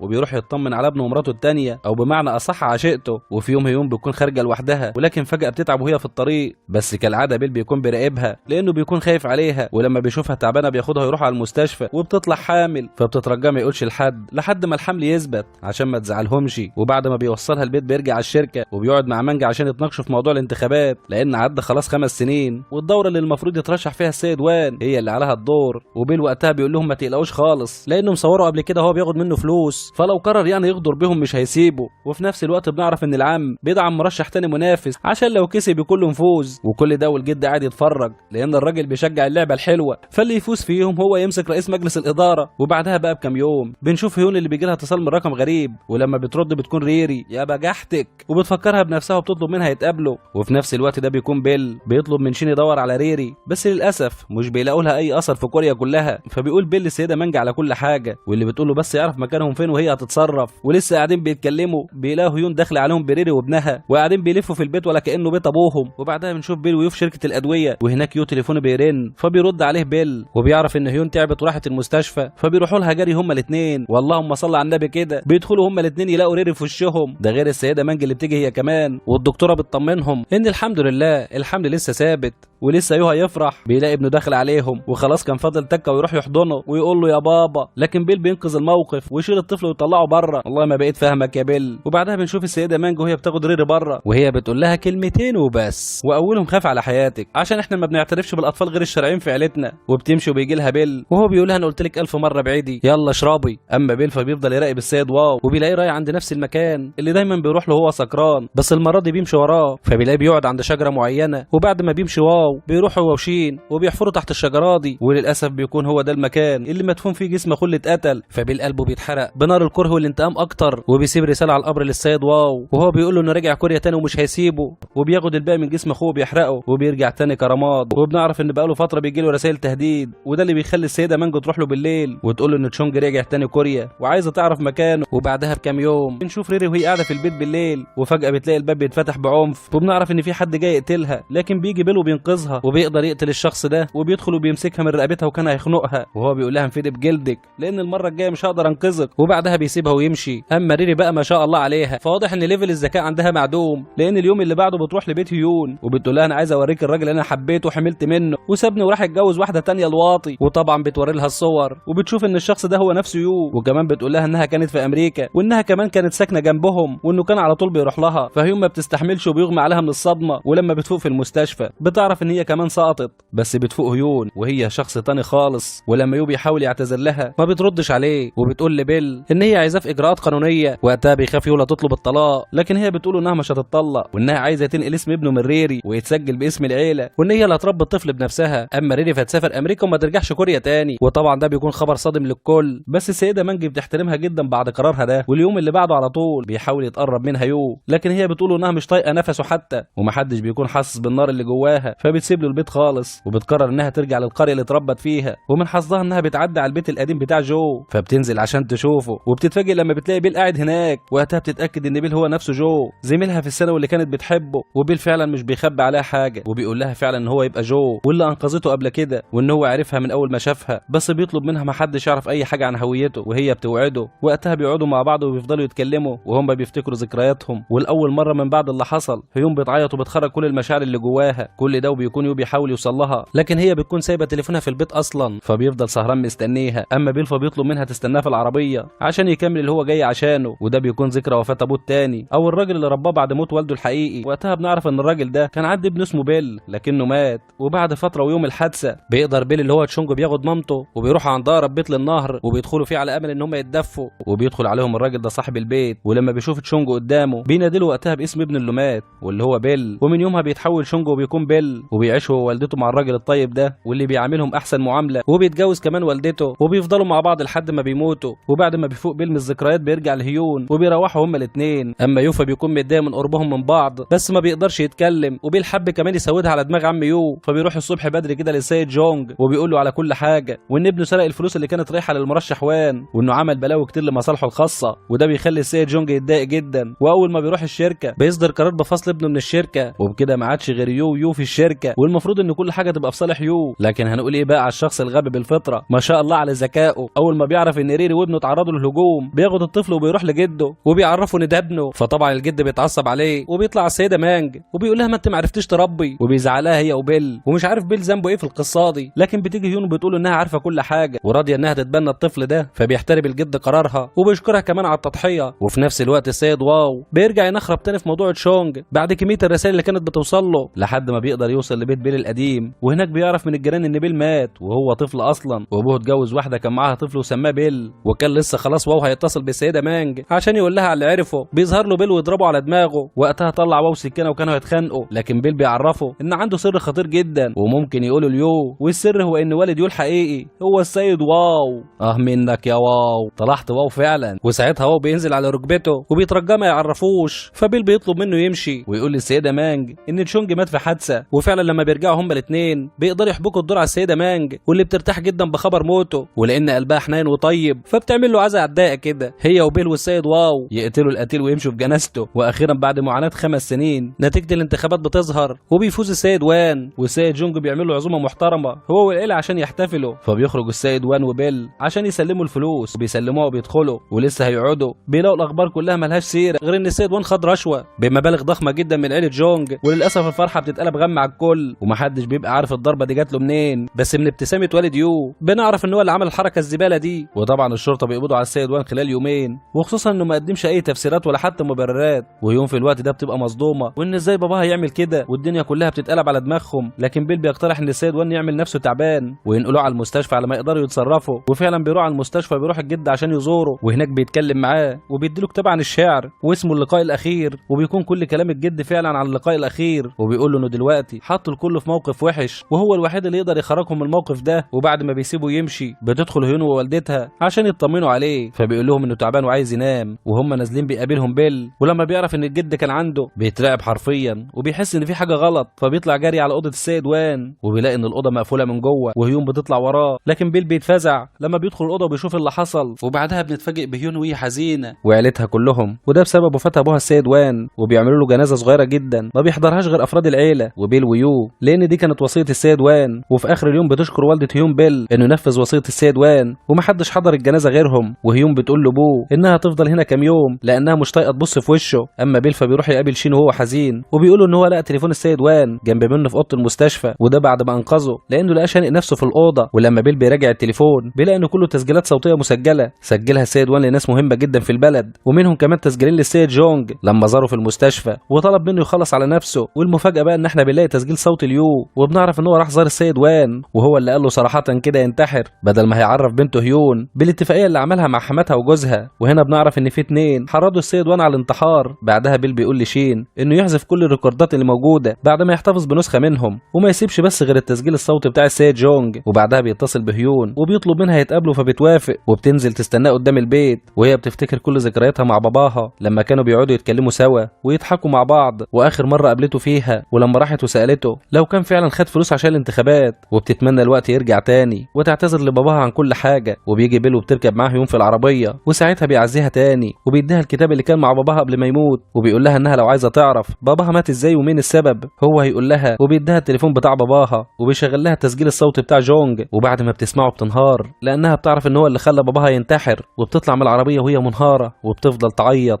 لكن بعد شوية بتهدى. فبيل بيقول لها تتطلق من بو وتسيب بيت عيلة جونج خالص وتمشي من كوريا كلها، وهو هيبقى المحامي بتاعها وهيقف جنبها لحد ما تسافر، وهيديها كمان الفلوس اللي هي عايزاها منهم، بس اهم حاجة تبعد عن البيت ده. لكن هيون مش بتعرف ترد عليه وبتقول له انها هتفكر. ولما بترجع البيت بتقرا في الكتاب اللي كان مع باباها وبتلاقي سايب لها رسالة فيه بيعتذر لها فيها على كل اللي حصل لها هي ومامتها، فبتنهار من العياط اكتر. اما جونج فمش بيكون فارق معاه اي حاجة غير بس الرأي العام، وبيطلب من بيل ينفع اي كلام بيطلع على الشركه او انهم حتى دعموا السيد وان بالفلوس. بعدها بيل بيروح يقابل السيده مانج واللي بتقول انه كده مشروعهم هيقف بموت السيد وان، وهي طبعا مش عايزه ده يحصل. فبيل بيقول لها انه عنده فكره وان هو هيتعاون مع الحزب المضاد للسيد وان لان هم اللي هيمسكوا الحكم. فبتقول له ان دي فكره كويسه جدا، وبتقول له ان فاضل فيه حاجه واحده بس وهي ان هم يتخلصوا من هيون لانها اصلا مش حباها كمرات ابنها. وبيحاول بيل انه يغير رايها بس هي بتبقى مصممه، فبيقول لها ان لازم انفصالهم يكون بموافقه منهم هم الاثنين عشان الاعلام ما يتكلمش عليهم، ونروح بقى لبو اللي في الوقت ده بيكون عند ابنه الصغير بيطمن عليه. وبعدها بيقول لريري ان هو خلاص قرب يسجل ابنهم باسم عيلته الحقيقيه، اما هي فلازم ترجع لامريكا وانه مش عايز يشوف وشها تاني. وساعتها هي بتحاول تتمسكن وهي بتقوله ليه بقى يكرهها كده، فبيعرفها انه بيحب هيون لانها عملت له حاجات كتير جدا. وبيخرج يقابل السيد واو وهو بيقول له انا عارف ان والدتي بعتت ناس عشان يقتلوا ريري، ولو ده حصل تاني يا ريت تبلغني. فبيقول له حاضر. واليوم اللي بعده بيكون يو وابوه مستنيه الجد في الشركه وبيلاقوه داخل ومعاه المساعد الهادي، فبيتصدم هما الاثنين انه رجع الشركه بعد ما خانهم قبل كده. لكن الجد بيقول لهم ان المساعد الهادي بقى بيشتغل مع ابوه دلوقتي ومحدش يقدر يعترض، وبيطلب من بيل يقول القرارات الاخيره للجد، واولهم هيكون ابو يو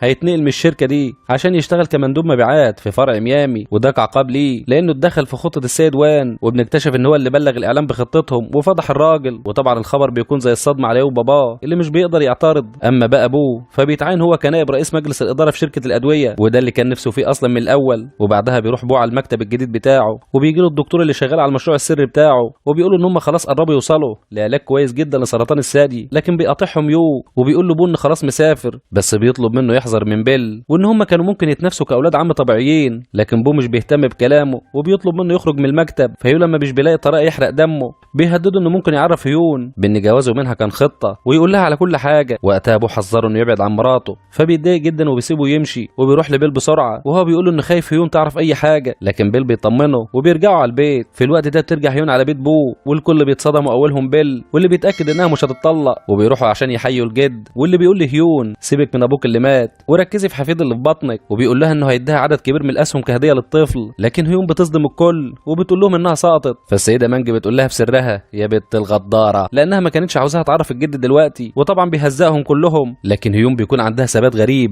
وبتقول له انها هتحمل تاني وهتملى له البيت بالاحفاد. ولما بترجع للبيت هي وابوه بيحضنها وبيقول لها انه فعلا عايز يجيب منها هي عيال كتير. لكن هيون بتبقى مش طايقاه وبتقول له اي نعم انها هتجيب اطفال بس هيكونوا اطفال انابيب، وده لانها مش هتسمح له يلمسها. وفي الوقت ده السيده مانج بتكون قاعده مع بيل وبتكون متضايقه جدا لان هيون الغبيه اعترفت للجد وبتقول لبيل انها اتغيرت من ساعه وفاه باباها عشان كده لازم يخلصوا منها بسرعه. في الوقت ده بتدخل اخت بوه ومش فاهم الذاكره بترجع لها مره واحده ليه، لانها اول ما دخلت سالت بيل وقالت له انت من 5 سنين خدت عينه من دم يو بوه وعملت لهم دي ان ايه، فيا ترى عملت الكلام ده ليه؟ فمانج بتتصدم اول ما بتسمع الكلام، لكن بيل بيلحق نفسه وقال لها انه مش هو اللي كان عايز التقرير ده، فبتغير الموضوع وبتقول له يروح ينام. ولما بيرجع بيل لبيته بيلاقي هيون قاعده مستنياه، فسالها ليه ما سابت لهمش البيت وان الايام الجايه هتبقى صعبه جدا عليها في بيت عيله جونج. لكن هي بتقول له ان في حقيقه ناقصه وانها لازم تعرفها قبل ما تمشي، وانها كمان عايزه تفضل هنا جنبه. وحاولت تعرف منه الحقيقه لانها عارفه انه عارف كل فضايح العيله. فبيل حاول يهديها وقال لها في الوقت المناسب هعرفك كل حاجه. واليوم اللي بعده بيكون في اجتماع وساعتها يو بيقدم خطه تسويقيه قويه جدا للجد عشان يسوقوا بيها منتجاتهم العلاجيه في امريكا وفي كوريا. وطبعا بو بيقول له انه عنده شويه مشاكل في موضوع التسويق وان الخطه دي كويسه جدا، وبيقول له كده هو عضد على لسانه. فالجد طبعا بيحيي يو، لا ومش بس كده ده بيلغي قرار النفي خالص وبيقول له ان هو اللي هيمسك شركه الادويه وده كان منصب بو اصلا، وان بو هيتنقل ويمسك هو شركه الاعلام. وطبعا دي حاجه مش كويسه لان شركه الادويه هي الشركه القابضه او الشركه الكبيره. بس بنرجع بقى فلاش باك وبنعرف ان بيل متفق مع الجد على كل حاجه، وخصوصا بعد ما قال له على المصايب اللي عملها يو.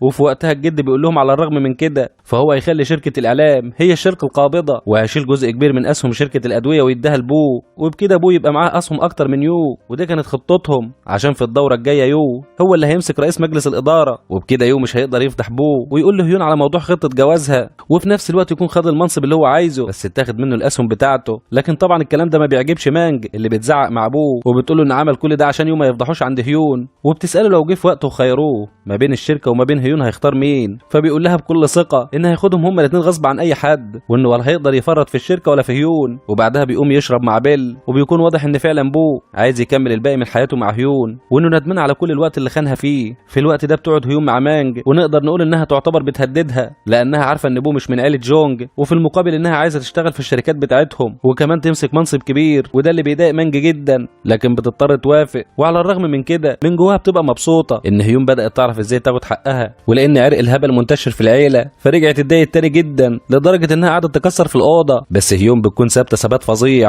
فبيدخلوا يو بيل على الزعيق والتخبيط، وبتخرج هيون من غير ولا كلمة، فبيروح وراها بيل وبيلاقيها واقفة مصدومة من اللي عملته أو من الشخصية اللي بقت عليها حاليا، وبيجي لها ابوه كمان وبيحضنها وبيطلب منها ما تتضايقش عشان مامته زعقت لها، وهو مش فاهم ان هيون هي اللي عصبتها اصلا. اما بيل بيروح يقعد مع مانج اللي بتقول له ازاي هيون عرفت الكلام ده، فبيل بيقول لها ان هو كمان عارف لان بيل عمل الاختبار من 5 سنين وقتها اكتشف الحقيقة، وان ابوه مش من عيلة جونج لكنه بدل الحمض النووي بتاع ابوه ولغوش على الموضوع. وابوه لما عرف هو اللي عرف هيون بنفسه، فمانج بتشكره انه عرف وخبى الحقيقة وبتقول انها واثقة فيه جدا لكن مش واثقة في هيون. فبيل بيطمنها لا تتهفف مخها وتقتل هيون ولا حاجة. واليوم اللي بعده بيل بيستنى هيون وهي خارجة من البيت وبيقول لها تهدى شوية عشان المشاكل لان مانج ما بتسميش وبتقتل على طول، بس هيون مش بتهتم وبتروح مع مانج البيت الجد واللي بيرحب جدا بفكرة ان هيون تشتغل في واحدة من المنظمات بتاعتها. وبعد ما بتخرج هيون الجد بيقول لمانج انها تبعد الاوراق المهمة وفلوس الميزانية عن هيون، وبعدها بتروح هيون تقابل ريري وبتقول لها انها مدينة لها باعتذار وبتطلب منها تسافر امريكا في اسرع وقت ممكن لانها مش طايقة تشوف وشها. لكن ريري بتقول لها انها ما كانتش عايزة تعمل كده ولا تكشف لها الحقيقة، بس يوم ما كانوا في المستشفى مانج هددتها فخافت جدا على ابنها، وده اللي خلاها اليوم اللي بعده تيجي وتعترف لها بالحقيقة. في اليوم ده بتاخدها مانج على الشركة واللي بتكون مامة يو ومراته شغالين فيها هم كمان، ومانج بتقول لهم ان هيون هتشتغل هنا وهتبقى مساعدة رئيسة مجلس الإدارة، يعني المساعدة بتاعتها يعني. فبيتضايقوا جدا لكن مانج بتهزقهم وبتقول لهم على الأقل هيون كانت بتشتغل مدرسة مش زي مرات ابنك اللي مش شاطرة غير في لبس الشنط الغالية ورايحة جاية عمالة تتعايق بيهم. وفي نفس اليوم بالليل مانج بتطلب من واو يقابلها، ولما بيطلع لها الأوضة بتمسك ايده وبتقول انها عاوزة مساعدة عشان ابنهم. ايوه ابو بول الحقيقي هو السيد واو، ما هو انت لو سمعت الجزء الاول كنت عرفت الكلام ده، فلو مش عارف روح اتفرج على الجزء الاول وتعالى. المهم انها بتطلب منه يقتل هيون وبتقول له انها دلوقتي خطر على ابوه، لكن السيد واو اخيرا ضميره صحي وما بقاش يتاثر بها زي ما كان بيعمل قبل كده، وده لان عارف ان ابوه بيحب هيون جدا. وتاني يوم بيروح بو يقابل جده جونج اللي هو اصلا مش جده ولا حاجه، وبيعرفه انه اكتشف اخيرا علاج حلو جدا لسرطان الثدي، وده اللي بيخلي الجد يفرح قوي بيه. في الوقت ده بيكون بيل قاعد في يأس وهو عمال بيبص لصور هيون وللاسف الحب الضائع. وقتها بيجي له بو اللي بيفضل يتامل معاه صورها وبيقول له انه خايف يجرحها تاني وانه حتى مش عارف يرجع علاقتهم زي الاول. وتاني يوم في اجتماع الشركه الجد بيعلن اكتشاف بو، وعشان كده وعشان هو متفوق بيرجعه تاني يبقى رئيس مجلس اداره شركه الادويه، ده غير الاسهم الكتير اللي معاه، وبيسالهم مين اللي موافق. والصدمه هنا ان يو بيرفع ايده وبيكون موافق، فالجد بيفرح جدا وعشان كده بيوعد يو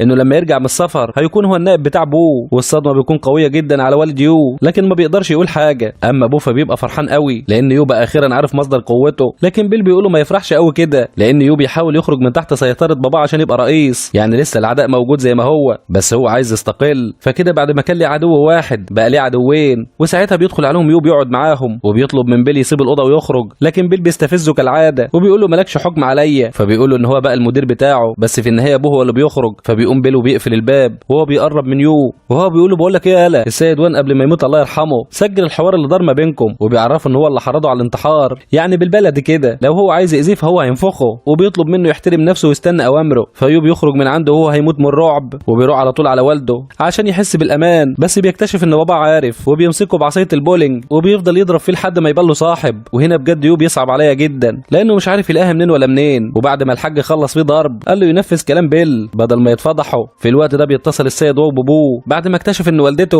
بعتت عربيه هيون للصيانه، ودي حاجه ما بتحصلش كتير، فبيتاكد هنا ان والدته بتخطط لحاجه. وكمان واو قال له على اللي حصل بينهم وان مانجي طلبت منه يقتل هيون لكن هو رفض، فبيشكره ابوه وبيتاكد ان العربيه بتاعت هيون فيها حاجه غلط لان هيون لما خرجت ما لقتش عربيتها، لا وكمان مانجي ادتها عربيه تانية، فبيحاول يتصل بيها وبينزل بسرعه عشان يشوفها، ولما بترد بتقول له انها في الشغل الشغل، لكن بيتفاجئ لما بيلاقيها في الجراج بتاع الشركه، وبيل بيركب معاها العربيه وبيمشوا، والعربيه فعلا بتكون بتسرب بنزين. بس خلينا في المهم، لان بيل بياخدها المكان بعيد جدا، وبيوصلوا عند بيت في مكان مهجور وبعيد عن المدينه. ولما بيدخلوا هناك بيقول لها ان هي دي الحياه اللي عايزه تعرفها، والمفاجاه انها بتكتشف ان باباها ما ماتش، وان بيل انقذه وخرجه من المستشفى وقعده في البيت ده تحت رعايه دكتور متخصص، لكنه بيكون في غيبوبه. فبتتصدم هيون لما بتشوف باباها، بس اخيرا بتطمن وبتشكر بيل على اللي عمله معاها. وبعدها بيخرجوا هما الاثنين بالعربيه، وبنعرف ان بوه كل ده كان بيراقبهم لكنهم مش واخدين بالهم، وبيفضل ماشي وراهم، لكن للاسف بيفقدوا التوازن لانه ما بيكونش فيه فرامل في العربيه، وللاسف بتحصل لهم حادثه. وبعد 6 شهور من اليوم ده بنشوف بوه هو في المستشفى، وبتبقى رجله مكسوره وبتكون معاه هيون. وبعدها بيجي الجد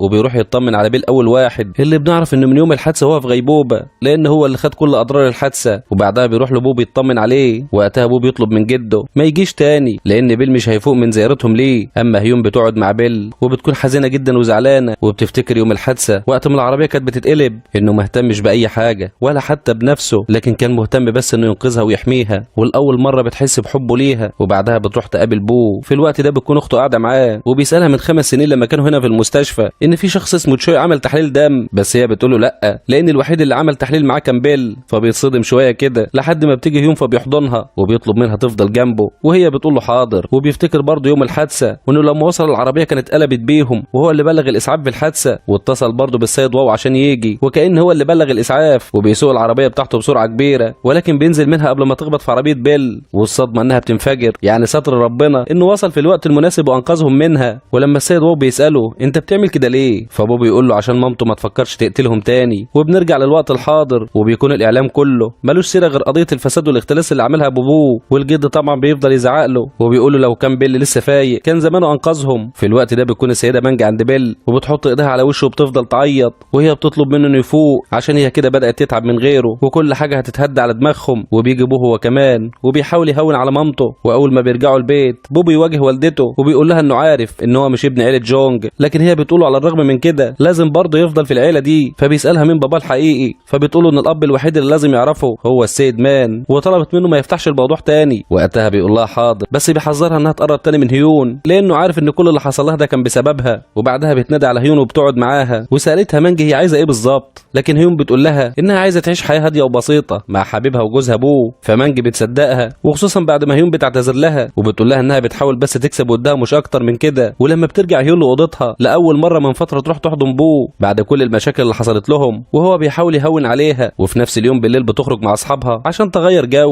لكن بالصدفه صديقتها بتقول لها ان في حد بعت لهم صور قديمه ليهم، وانها كانت عايزه تديها لها من فتره بس ما عرفتش لانها ما قابلتهاش كتير بعد الجواز. وقتها هيون بتشوف الصور وبتتصدم لانها اكتشفت ان الشخص اللي كان دايما ماسك الكاميرا ومخبي وشه هو بيل مش جوزها بوه. وهنا بتتاكد ان في حاجه غلط لان بوه قال لها ان هو اللي كان بيراقبها الفتره دي كلها. وفي نفس اللحظه بتتصل بيه وبتطلب منه يقابلها في الحانه، لحد ما بتتصدم اكتر انه مش عارف مكانها اصلا لان ده المكان اللي سهرت فيه مع اصحابها يوم ما بيل انقذها وروحها البيت. وهنا بتفتكر كل ذكرياتها وبتتاكد ان كل حاجه كانت كدبه كبيره، وان الشخص اللي كان بيحبها وبيراقبها هو بيل مش بوه. وبعد ما كانت خلاص بدات ترتاح من ناحيه بوه بدات تكرهه اكتر وتحب بيل اكتر. ونروح بقى لبيل اللي اخيرا بيفوق من الغيبوبه، واول شخص بيتصل بيه هو ابوه اللي بيطير من السعاده وبيتصل كمان بمامته، والكل بيرجع لهم الامل من تاني. وبيروح على طول بوه المستشفى، بس بيلاقي بيل واقف وبيحلق دقنه ولا كانه كان في حادثه وانفجار عربيه، وغيبوبه كمان 6 شهور، ده كانه جاي من رحله. لا وكمان بيقولوا على طول يلا بينا نروح على الشغل. فبيروحوا البيت الجد، وهناك بيقول لهم انه عنده حل لكل الازمات اللي بيمروا بيها، واولهم لازم يفوضوا ابو يو عشان الاعلام يفك عليهم شويه. وفعلا تاني يوم في الاجتماع بينفذ كل اللي قاله له بيل. لا وكمان بيل بنفسه هو اللي بيوصل والد يو من الشركه للبيت،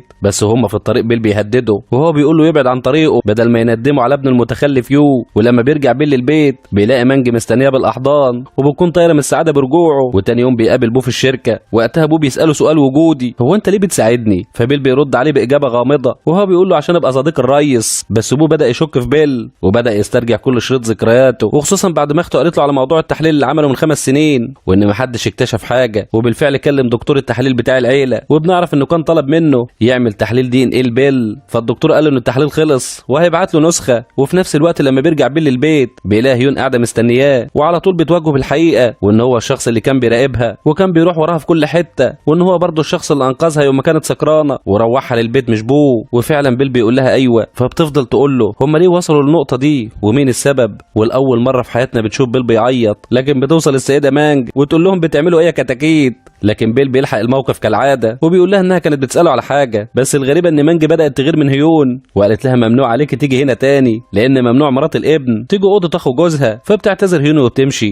اما بوفا بتوصله نتيجه التحاليل، وقتها بيكتشف الحقيقه وان بيل هو الوارث الشرعي والابن الكبير للسيد مان وللجد جونج، وبمعنى اصح هو ده الشخص الحقيقي اللي بو عايش حياته مستمتع بها ولا على باله. وقتها بيفتكر كل ذكرياته معاه وبيحس بالندم والحسره. ولما بترجع هيون للبيت بتعرف ان ابوه تعب، فبتدخل تطمن عليه. وقتها ابوه بيحضنها وبيطلب منها تفضل جنبه، وفعلا بتفضل جنبه لحد ما بينام. واول ما بيقوم بيروح لاوضه بيل وبيصحيه من نومه وبيطلب يشرب معاه. واثناء ما هم بيشربوا بيفضل بو يبص له بحقد وهو بيفكروا بذكرياتهم سوا، زي ان بو قتل واحد وبيل هو اللي دخل السجن، وزي ان بو فضل يلعب ويهزر وبيل هو اللي اتعلم وبقى محامي مشهور وبينقذه من كل مشاكله. وحاليا كمان بيل بيتعب وبو هو اللي هيبقى رئيس الشركه في الاخر. وساعتها بيكون كلام بو كله تحدي، وكانه بيوعد نفسه انه مش هيسمح لبيل ابدا ياخد مكانه الحقيقي. وبالفعل تاني يوم بيتحول لشخص تاني وبيبدا يروح الشغل بانتظام. وحتى لما والدته بتأمره بحاجه بول اول مره ما بيسمعش كلامها وبيقول لها انه هيعمل اللي عايزه بس. وبيروحوا الشركه وبيكون في اجتماع، والمساعد الهادي بيقول للجد عشان يهدوا الراي العام لازم يشوفوا رئيس مجلس اداره تاني بعد والد يو،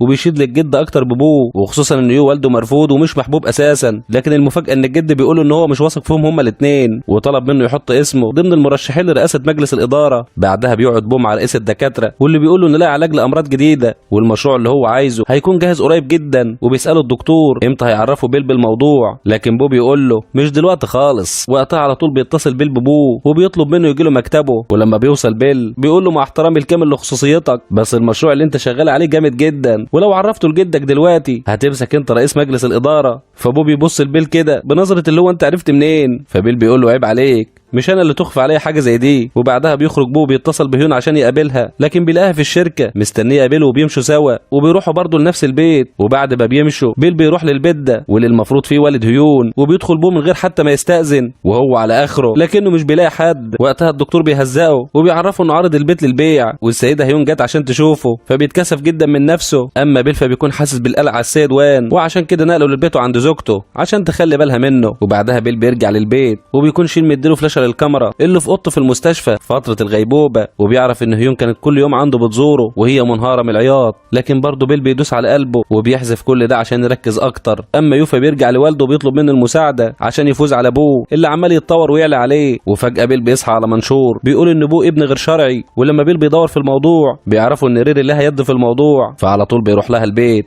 بس بيكتشف ان السيد هون والد يو موجود هناك هو ورجالته، وطبعا لانهم بيكونوا كتير فبياخد ريري والطفل وبيمشوا. وللاسف الاخبار دي بتنتشر في كوريا كلها. وقتها والدة هيون بتتصدم بس هيون بيتهون عليها وبتقول لها انها عارفه. بعدها بيل بيطلب من شين يحدد مكان ريري وبيروح للفندق اللي هي قاعده فيه، وبيدخل يضرب كل الرجاله الموجودين والحرس. وبيطمنها بيل انه مش جاي عشان يقتلها بس محتاج انها تفكر شويه وهي مرتاحه. وفعلا بتروح معاه وفعلا بياخدها الفندق فخم في الجناح الخاص بتاعه، وبيقول لها ان اللي عملته ده مش هتجني منه غير كل شر. وقتها ريري بتراجع نفسها، ولما كلمها تاني والد يو قالت له انها محتاجه تفكر شويه. اما ابوه اول ما بيعرف اللي حصل بيتجنن ان والد يو هيعمل مؤتمر صحفي وهتقول في ريري كل الحقيقه كلها. وبيطلع على الفندق لريري وبيسيب ابنه مع السكرتيره وبيمسك السكينه وكان خلاص هيخلص عليها، بس برضه ما بيرضاش وبيحذرها وبيقول لها ان المره الجايه هيسيبها لمامته تتصرف هي معاها. فريري بتترعب وبتقرر انها ما تعملش اي حاجه، وكمان بتخلف بوعدها مع السيد هون. اما هيون فبتفتح صندوق الذكريات بتاعها من تاني وبتطلع السلسله اللي لقتها على الشط يوم ما انقذت بيل. ومن حظها ان وقتها بتدخل الخادمه، واول ما بتشوف السلسله فبتقول لها ايه ده، هو ابو اداك السلسله دي ولا ايه؟ فهيون مش بتكون فاهمه حاجه، فالخادمه بتشرح لها كل حاجه وبتقول لها دي السلسله دي ورث ومعموله بس لعيله جونج وبيورثوها جيل ورا جيل. يعني الجد جونج اداها للسيد مان اللي اكيد هو كمان اداها لبوه، وبو اداها لك دلوقتي عشان تديها لابنهم. فهيون مش بتكذب خبر وبتطلع على طول تقابل بيل في بيته وبتواجهه بالحقيقه، وان كان هو فعلا حفيد عيله جونج. وفي البدايه بيحاول يداري عليها لكن في النهايه اعترف لها بالحقيقه، وبيقول لها ان اللي جوزها عايش فيه هو السبب فيه وانه موجود هنا عشان الانتقام زي ما وعدها يوم ما انقذته. بس بيقطع كلامهم بالسيد واو وبيقولوا ان مانجا عايزاه دلوقتي حالا. فبيروح لها بيل، وساعتها هي بعد ما بتعرف ان بو راح قابل ريري وكانت خايفه لا يتهور ويعمل حاجه مجنونه زيه، لكن بتلاقي بو داخل عليهم وبيطمنها انه ما عملش حاجه، وبيقول لها ان قدر يسيطر على نفسه وانه عمل اللي كان المفروض يتعمل. وطبعا الكلام ده بيقلق بيل جدا وبيطلع يجري عشان يطمن على ريري اللي بيلاقيها قاعده في الحمام وهي خايفه هي وابنها، وبتقرر فعلا انها ما تطلعش في التلفزيون ولا تعمل اي حاجه. واليوم اللي بعده بيروح بو يصب على جده اللي بيديله آلة حاسبة قديمة قوي مصنوعة من الخشب، وبيرجع يفطر مع مامته وعيلته، ومامته بتفرح جدا لان دي هدية قيمة. لكن ساعتها الخادمة ما بتحطش لسانها جوه بقها وبتسأل هيون عن السلسلة، وبتقول لها ان الآلة الحاسبة دي زي السلسلة كده ارث برضه من العيلة. فالسيدة مانجا اول ما بتعرف موضوع السلسلة بتتصدم وبتطلب منها تجيبها، وفعلا هيون بتقوم وبتروح على أوضة بيل لان هي ادتها له وبيكتب لها رسالة، فبيقول لها على مكان السلسلة، فبتاخدها وبتديها للسيدة مانج. وقتها سالتها السلسله دي وقعت في ايدك ازاي؟ فهيون بتعرفها انها لقيتها على الشط من اكتر من 15 سنه. فمانجي بتقول لها انها بتاعتها لانها خاصه بالعيله، وبتشكرها انها لقيتها وبتاخدها منها. والكلام ده بيبقى قدام عين بيل اللي بيتصدم من جواه بس ما بيقدرش يتكلم. وتاني يوم في الشركه بيل بيعرف الجد ان المشكله اللي حصلت بتاعه ريري كانت بفعل السيد هون وابنه يو، وده اللي بيخلي الجد يتضايق جدا وبيقرر ينفي يو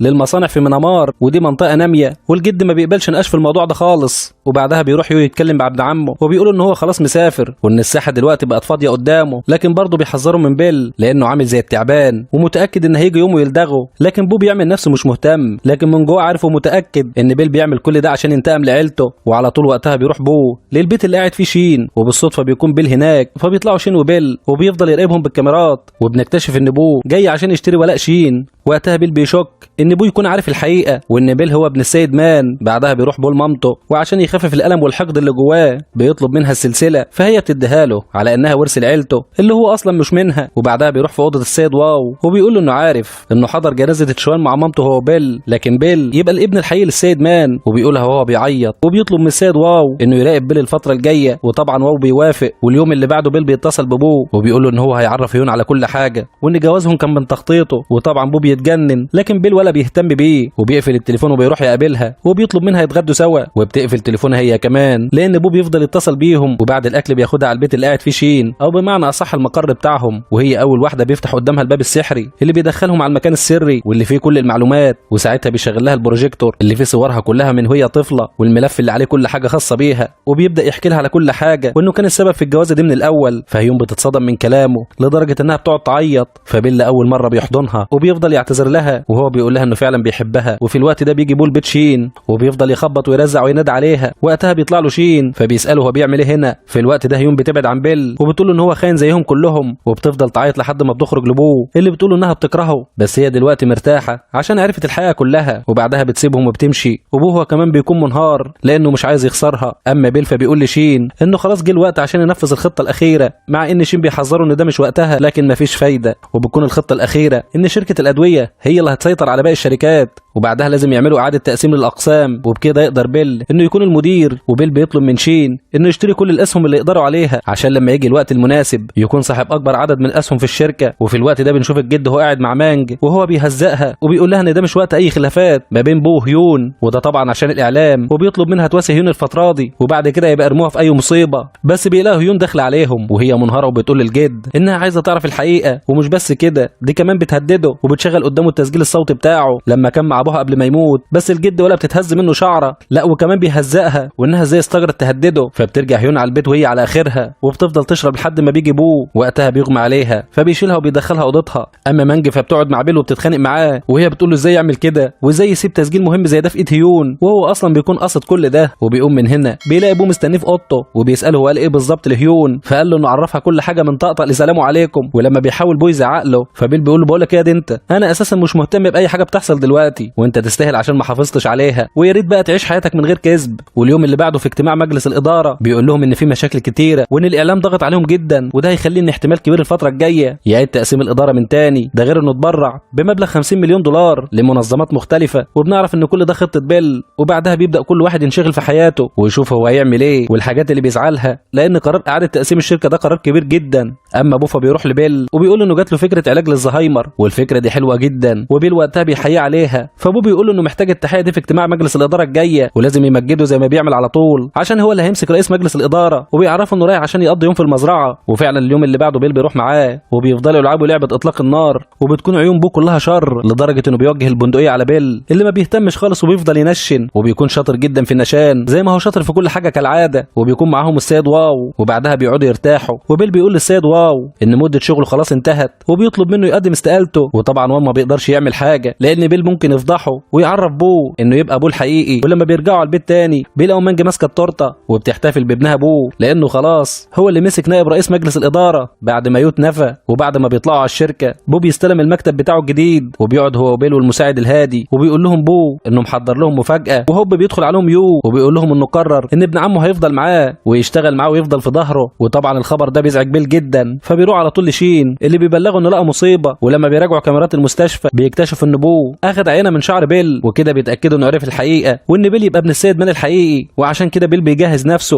وبيروح يقابل الجد. وقتها بنعرف ان السلسله الحقيقيه لسه مع بيل وانه عمل منها نسخه تانية وعنها في الدرج، ودي اللي اخدتها مانج. وبيدي السلسله للجد وبيقول له ان ابوه السيد مان وان هو اللي اداله السلسله دي. وطبعا الجد بيتصدم، فبيل بينحني قدامه وبيقول له ان هو الوارث الشرعي والحفيد الاكبر. ولكن الجد مش بيصدقه، فبيل بيقول له مفيش اسهل من تحليل الدي ان ايه، وان عنده استعداد يعمل التحليل في اي وقت. ومش بس كده، ده بيبقى جايب له ملفات كلها فساد خاصه بالشركه. وبيقول له مش عشان خايف على الشركه عشان يقويها ولا ينميها، لا ده بيقول له عشان يحقق له اللي هو عايزه، لان دلوقتي حياتهم في ايده وسمعه الشركه بين ايديه. وبيلحقش يكمل كلامه لانه بيدخل عليهم بو يو، وبو بيطلب من الجد انه يلغي قرار نفي يو ويخليه في الشركه معاه. وبيل بيدعي قرار بو مش لانه موافق عليه، بس ده لانه اول قرار لرئيس مجلس الاداره ولازم يتنفذ. وطبعا الجد بيوافق هو كمان. وفي اليوم ده جونج ما بيعرفش ينام، والصبح بدري بيخلي حبيبته تتصل ببيل ويقول له ان هو عايزه. وبيروحوا هما الاثنين على المستشفى وبيطلبوا من الدكتور يعمل التحليل. فالدكتور بياخد العينات وبيقول لهم ان التحليل هيقعد 8 ساعات. فالجد قال له مش هتحرك من هنا ومستني النتيجه. وكمان بياخد تليفون بيل وبيطلب منه ما يتحركش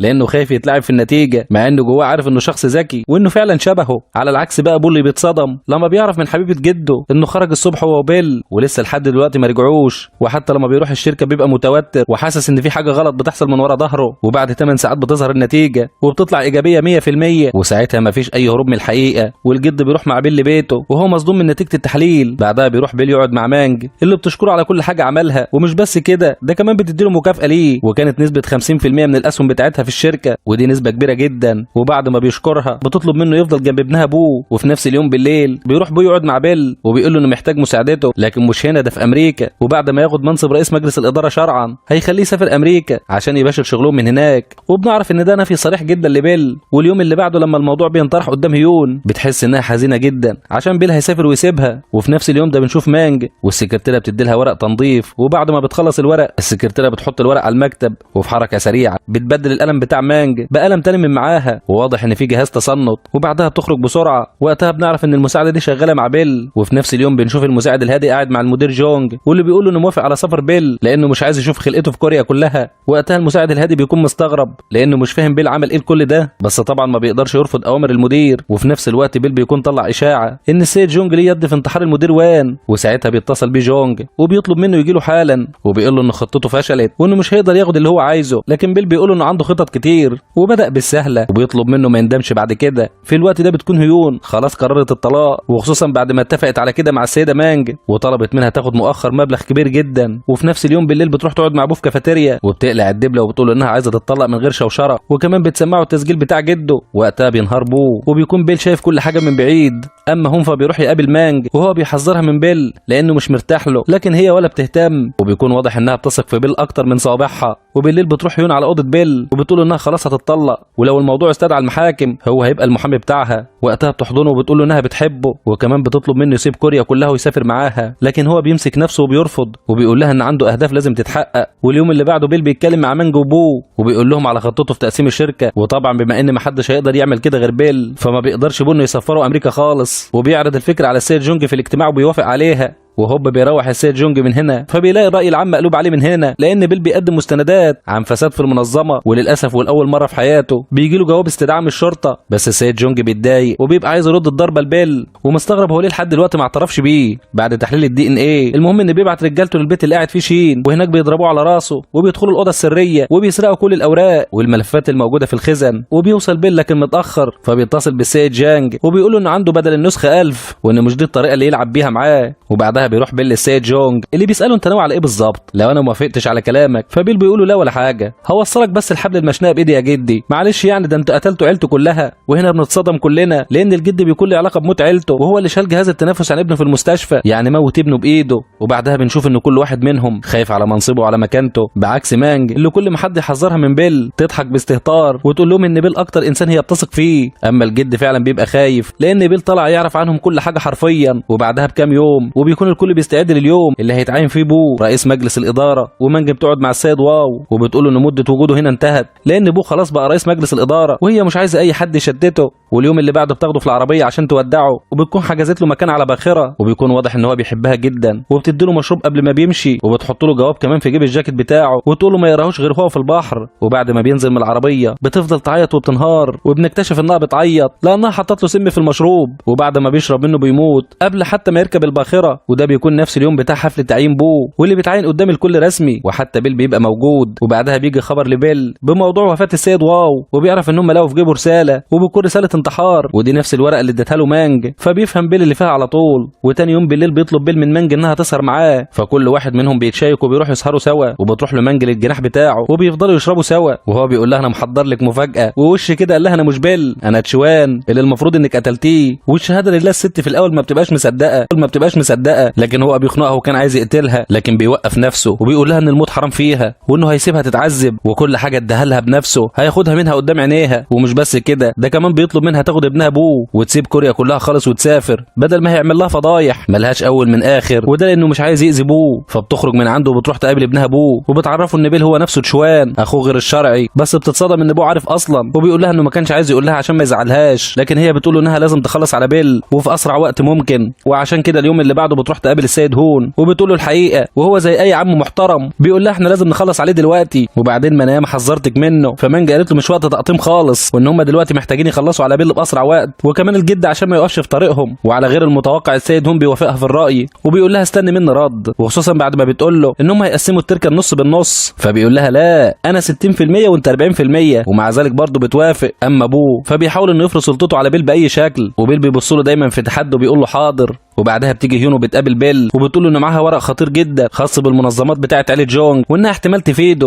وبعدها بيروح يقابل الجد اللي بيقول انه مستحيل يسلمه اداره الشركه لان هو ابن غير شرعي. فبيل بيعرفه ان الابن غير الشرعي بجد بقى هو ابوه وبيسيب له تحليل الدي ان ايه وبيمشي. وتاني يوم بيروح الجد يفطر مع مانج وبالصدفه بيجي هو كمان البيت وبيقول لهم انه داخل الحمام وبنكتشف انه بياخد حمض نووي من سرير بوه لانه شك انه مش من العيله. بعدها بيجي اتصال لبوه وبيروح على بيت شين وساعتها بتبقى الصدمه لان فجاه البيت بيتحرق من حواليه وبيتقفل كمان عليه، لكن بنعرف ان بيل شك في الامر وحاول يتصل بيه لكن التليفون بتاعه فصل فبيلحقوا بينقذوا من وسط النار. في الوقت ده بيكون الجد قاعد وبيعيط وبنكتشف ان هو اللي مخطط لموضوع الحريق ده عشان يخلص من بوه الابن العار على العيله، لكن زي ما قلنا بينقذوا بيل وبيوديه للمستشفى. ولما بتروح له مانج بتساله هو ليه بيعمل كل ده وليه انقذه، فبيل بيقول لها انه مش بيكره بوه بالعكس ده بيشفق عليه واللي فعلا بيكرهها هي ولازم ينتقم منها. وبعدها بيروح للجد وبيواجهه باللي عمله وبصراحه الجد ما بينكرش بس بيل بيقول له ان هو لازم في اسرع وقت يعيد هيكله الشركه تاني والا هيعمل لهم نصيبه هنا. وفعلا الجد في اجتماع مجلس الاداره بما ان بوه في غيبوبه فبيعمل انتخابات ومش بس كده ده هيدخل فيها كمان المحامي بيل والكل بيبقى رافض الفكره بس الجد ما حدش بيقدر يقف قدامه والكل طبعا بيبقى خايف ومتوتر بس ما حدش بيتخيل ابدا ان بيل ممكن يصمد قدامهم. وبعدها بكام يوم الجد بيجتمع معاهم تاني وبيقول لهم ان اللي هيترشح وهيفوز هو الشخص اللي معاه اكبر عدد من الاسهم، وساعتها هم بيفرح لان هو الشخص اللي معاه عدد اكبر من الاسهم والمنافسه الوحيده ليه هي مانج، بس هي بتقول له كان على عيني والله وبيعرفوا انها ادت نص اسهمها لبيل فالكل بيتصدم وبكده بنعرف ان المنافسه ما بينهم شرسه. في الوقت ده بتتصل هيون ببيل وبنكتشف اخيرا ان السيد وان فاق من الغيبوبه وبيروح بيل يطمن عليه وبعدها بيقعد مع هيون وبيديها فلاش عليها كل التسجيلات والفيديوهات اللي كان السيد وان مسجلها وبيقول لها انها تحتاجها. وبعدها بكام يوم بينتشر اخبار وبيتهم فيها السيد هون وبيتاخد عشان يتحقق معاه وبكده يكون خرج من المنافسه وبتبدا الانتخابات وبيكون الكل حط صوته ما عدا الجد واللي بيبقى رافض يحط صوته ومعنى كده الانتخابات هتبقى باطله. لكن بيل بيقول له كان نفسه والله تتمسك برايك وبيطلع له اوراق بارقام خزعبليه ومحطوطه في البنك وطبعا الضرايب ما تعرفش عنها حاجه وان الاعلام لو شم خبر الشركه هتنهار. فالجد طبعا بيتصدم وبيضطر يوافق واخيرا بيطلع قرار بتعيين السيد بيل كرئيس مجلس اداره مجموعه شركات جونج وبيفضل بيل متمسك باسم المزور عشان ما بيبقاش عايز حد يعرف حقيقته وبيبدا بيل يشتغل اكتر من غير حتى ما يحتاج مساعده حد. لكن الموضوع بيبدا يزيد في التعقيد لان هيون بتخرج وبتقول للناس كلها ان ابوها لسه عايش، وبيطلع السيد وان هو كمان وبيقول انه هيكشف حقيقه قويه جدا.